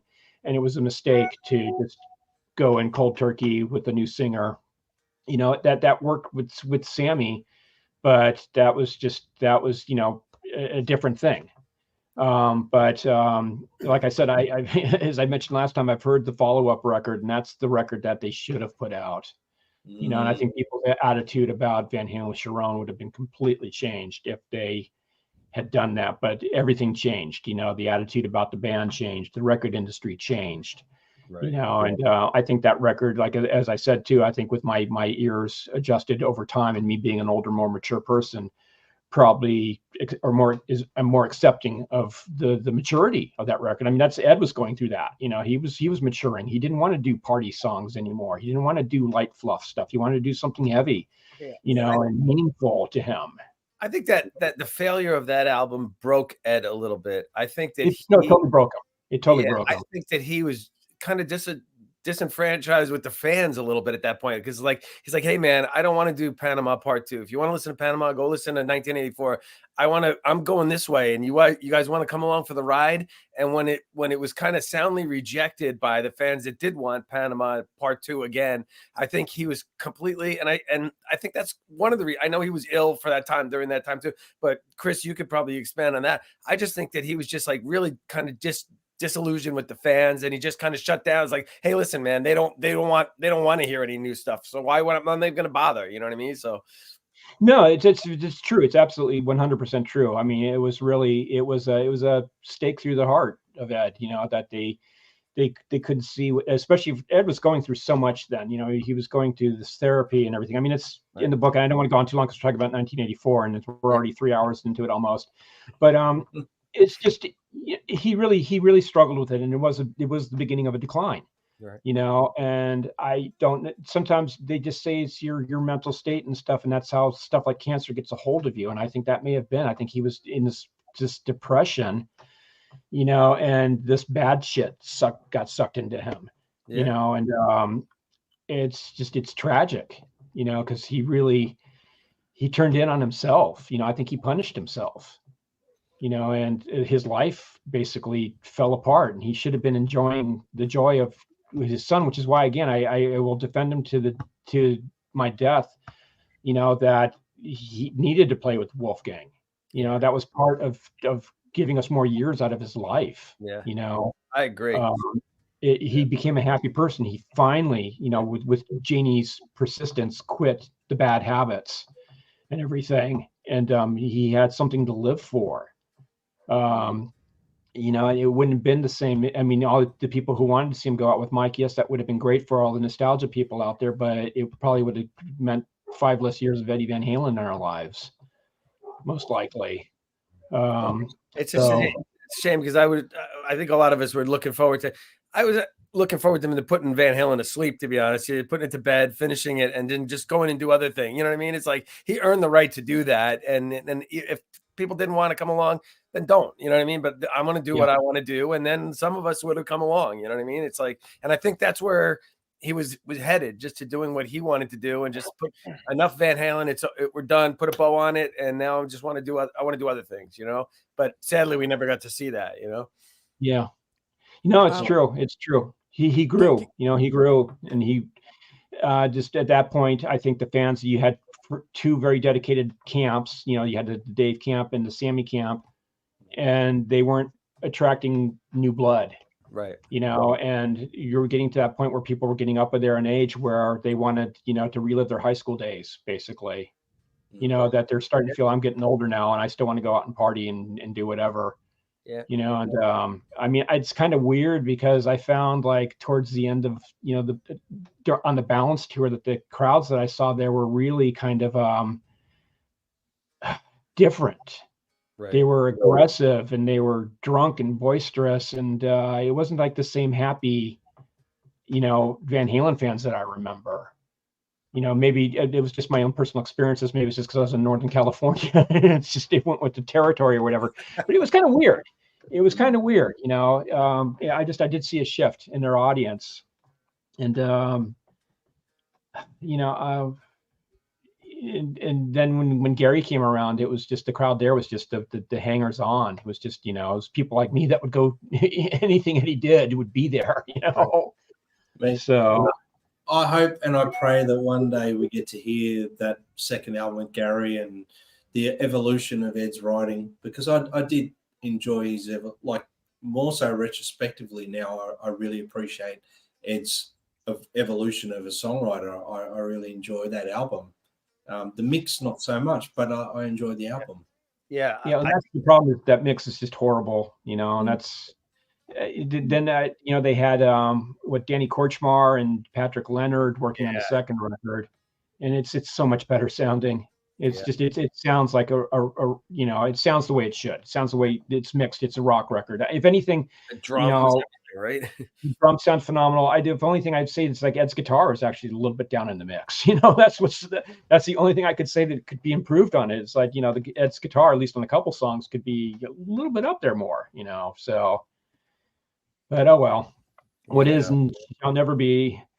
Yeah. So but, back to 1984 though. If is there any complaint or negative thing about 1984 that you would change? Anybody? Go around the horn here. Andrew, what do you think? Anything? No, because like, I don't want to keep repeating everything that we've been talking about for years on this channel, but it's, you know, a pivotal album. It was an album I remember buying when I was a young guy. The videos were being shown on New Zealand TV. It was an album that my normie friends were listening to as well. So, you know, you could play that cassette out of Party Brad, which was really, really important. And if you were the cool cat that turned up with the cassette that played it on the, you know, on back in the day on those portable cassette decks, and the chicks got up and danced, man, you were the dude, you know. So and this was an album that was doing it for a lot of people. So I look back on this album with fondness and good memories. I love it, and since we've been doing these shows, I've been listening to it on Spotify, and I've got to agree with what you and Jimmy said at the beginning of the last show that we did. It still sounds fresh, you know, but I'm only listening to old music, but I get the point that you guys are saying, you know, it still sounds great today, 40 years later. And I want to back up your point too, that people are going to be talking about this album and this guy and these songwriters long after we're gone, Chris. You know, they're going to be talking about Eddie Van Halen and his contribution. No disrespect to Malmsteen or whatever, but I can't see books being written on Malmsteen, but there's going to be shitloads of books being written about Van Halen and Eddie Van Halen long after we're gone. Yeah, I would have liked it to have had maybe 3 more songs. That's my only complaint, you know, that 3 more songs. Tanner says here it needs more covers. We know where Midnight Tanner's Hour from. Midnight Hour. There you go. Yeah, it's in the vault, right? It's probably done, and it's probably in the can somewhere. I'm sure it's done because it was the first thing they did. Yeah, it's got to be done. It's got to be done, and I'm sure it was kind of like, you know, it was Ed being the what you call it. It's getting late now, so but you know, being the not the ambassador, but whatever. It's negotiator. It's like he presented it on a platter to Dave. You know, it was a peace offering basically. Right. You know, after Diaper Down's like, let's do this cover. You know, I got my new studio. Dave, why don't you show up and let's do a cover. Let's do Midnight Hour. You know. Alex, and by the way, I got this song called Jump here, and it's on keyboards. It's on synthesizer. Right. Check it out. You know.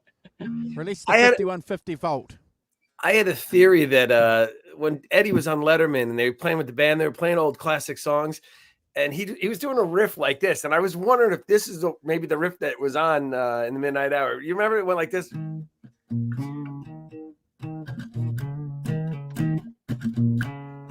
remember that on Letterman? Yeah. I can see I'm gonna wait. Yeah, I could see that.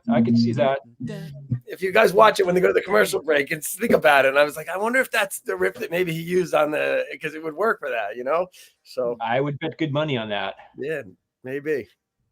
Someday, hopefully somebody will at some point, you know, we keep talking about it, but I mean, this guy, you know, it's not going to hurt Eddie's legacy. This stuff is just like, we would eat all this stuff up. You know what I mean? The hardcore people, you know what I mean? And that's, you know what, as the years go by, the only people left are really the hardcore people. You know what I mean? No, it's like, true. And there's less and less of us. And it's like discretionary income. Yes. Yeah, exactly. A lot more discretionary income than we had when we were kids, you know? Yeah. And the smoke is clearing and we're all that's left. It's like, you know, concentrate, you know, orange juice, you know what I mean? We're the ones that are left, and we were the ones that would appreciate this. So, I mean, I hope that they reconsider, and I hope that they, you know, at some point we see something. But I think we've done a good job covering 1984, celebrating it, and you know, we know the we got part 3. We've got part 3 to do because we haven't spoken about the tour. You know, so mate, we're not going to do that. We're not going to bore you guys for another 3 hours. But we'll plan another show because we still haven't. We got a few months down the line. We'll wait till the tour's in full bore mode. Yeah, there you go. Pistons pumping, popping, pistons popping. There you go. I think what we should do, though, in all seriousness, guys, it's been a great show and it's 3 hours. So I think, we should end the show now and come back. And we've always said that, though, haven't we? You know, rather than going for another 6 hours. It's always better to come back and do another show. Brad, good to have you on, bro, joining us. Good to see you, bro. You're looking good. Yeah, Brad. Thanks, guys. And it's great to see you all. Happy New Year. Happy New Year. I look forward to doing more shows with you guys. I really would have come on the other one as well. You did on this. 1984 is without a doubt my favorite, you know, David Lee Roth era Van Halen album. Yeah. Guaranteed. Definitely. But we'll plan part 3 and we'll get together, and because you sent a whole lot of pics through, John, so we got to go through those. Yeah. It's the year of 1984, 40th anniversary. We could celebrate all year long. We can keep coming back to it. Why not? Why not? Exactly. If you guys have any questions, if you're watching on a replay, and if you folks here in the chat live, if you got any questions for Chris specifically, and Greg, because they are the big guns of this show, please leave them and they'll address them at their leisure, or we'll take them and we'll ask them when we get together for the next show. But you're more than welcome to leave questions and thoughts and opinions. Be cool though with your thoughts and opinions, because we're about being cool. You can ask them, but be cool. If you're nice, I'll respond. Yeah. And I just have to respond if that person's here. And they said they bailed last time, but the Dave fan last time who was just going on about, I went back and watched, and it's like we called him Roth like maybe 20% of the time. Usually it was Dave. So it's saying that we just called him Roth all the time and we were being disrespectful and we called everybody by their first names is like, you're hearing what you want to hear. You're looking at life through Dave colored, Roth colored glasses, basically. So I was probably calling him Roth, but we love him. We love him. I mean, that's the thing. We kid because we kid. I always call him Roth. It's always been Roth. He was a huge He was a huge part of that band. A huge part. And Roth's not a bad thing. From exactly. where I come from, here in New Zealand, when you call someone by their surname, that's like a man thing. It's like Conklin. Yeah. Yeah.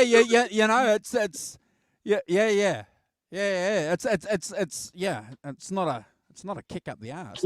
Good point. Even the band members called him Roth because I'd have to go through my tapes with Ed, but I remember him calling him Roth constantly.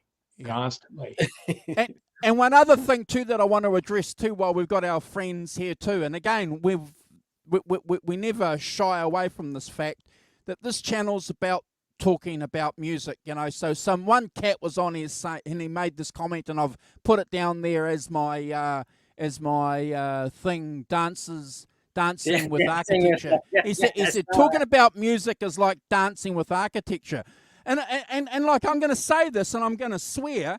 I've always been fucking talking about music since the day I was born, Brad. You can't talk about music? But I'm fucking always talking about music. I made a 40-year career out of it. Oh, yeah, so you've earned a living fucking talking about it, Chris. I've talked to over 1,000 musicians about music. So what the fuck? There's got to be something there. Yeah. I got this amplifier, I made enough money to buy an amp. So that's got to be worth something. And a few T-shirts, Chris. Yeah. And Godzilla T-shirts from Japan. So. There you go. See? But one of the interesting and great things about YouTube, it's a big, big place. It's a big frontier. It's a big universe. So if you want to go and watch dudes play music, go and watch dudes play music. But, again, we talk about music here. So, and we ain't going to be sorry or say sorry or be apologetic about that, are we, guys? Can't be. Definitely not. We love it, man. It's like I don't know. When Andrew uses swear words, he means it. That stuff. Yeah, man.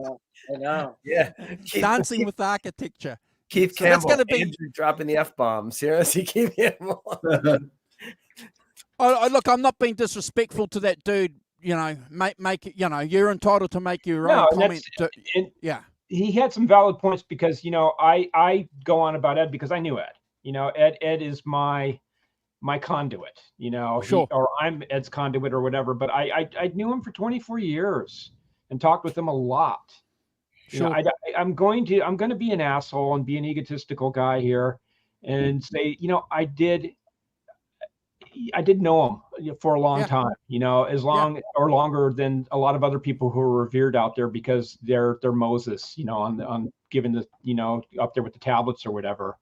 And I'm New Testament basically. So it's maybe I'm not as exciting because I had more time with sober Ed than with crazily coked out Ed, but you know, I knew him. I talked to him, so I'm gonna focus on him. And you know, Greg, who's not here unfortunately, but you know, he talked with Ted and Don, and that's kind of holy grail stuff, you know.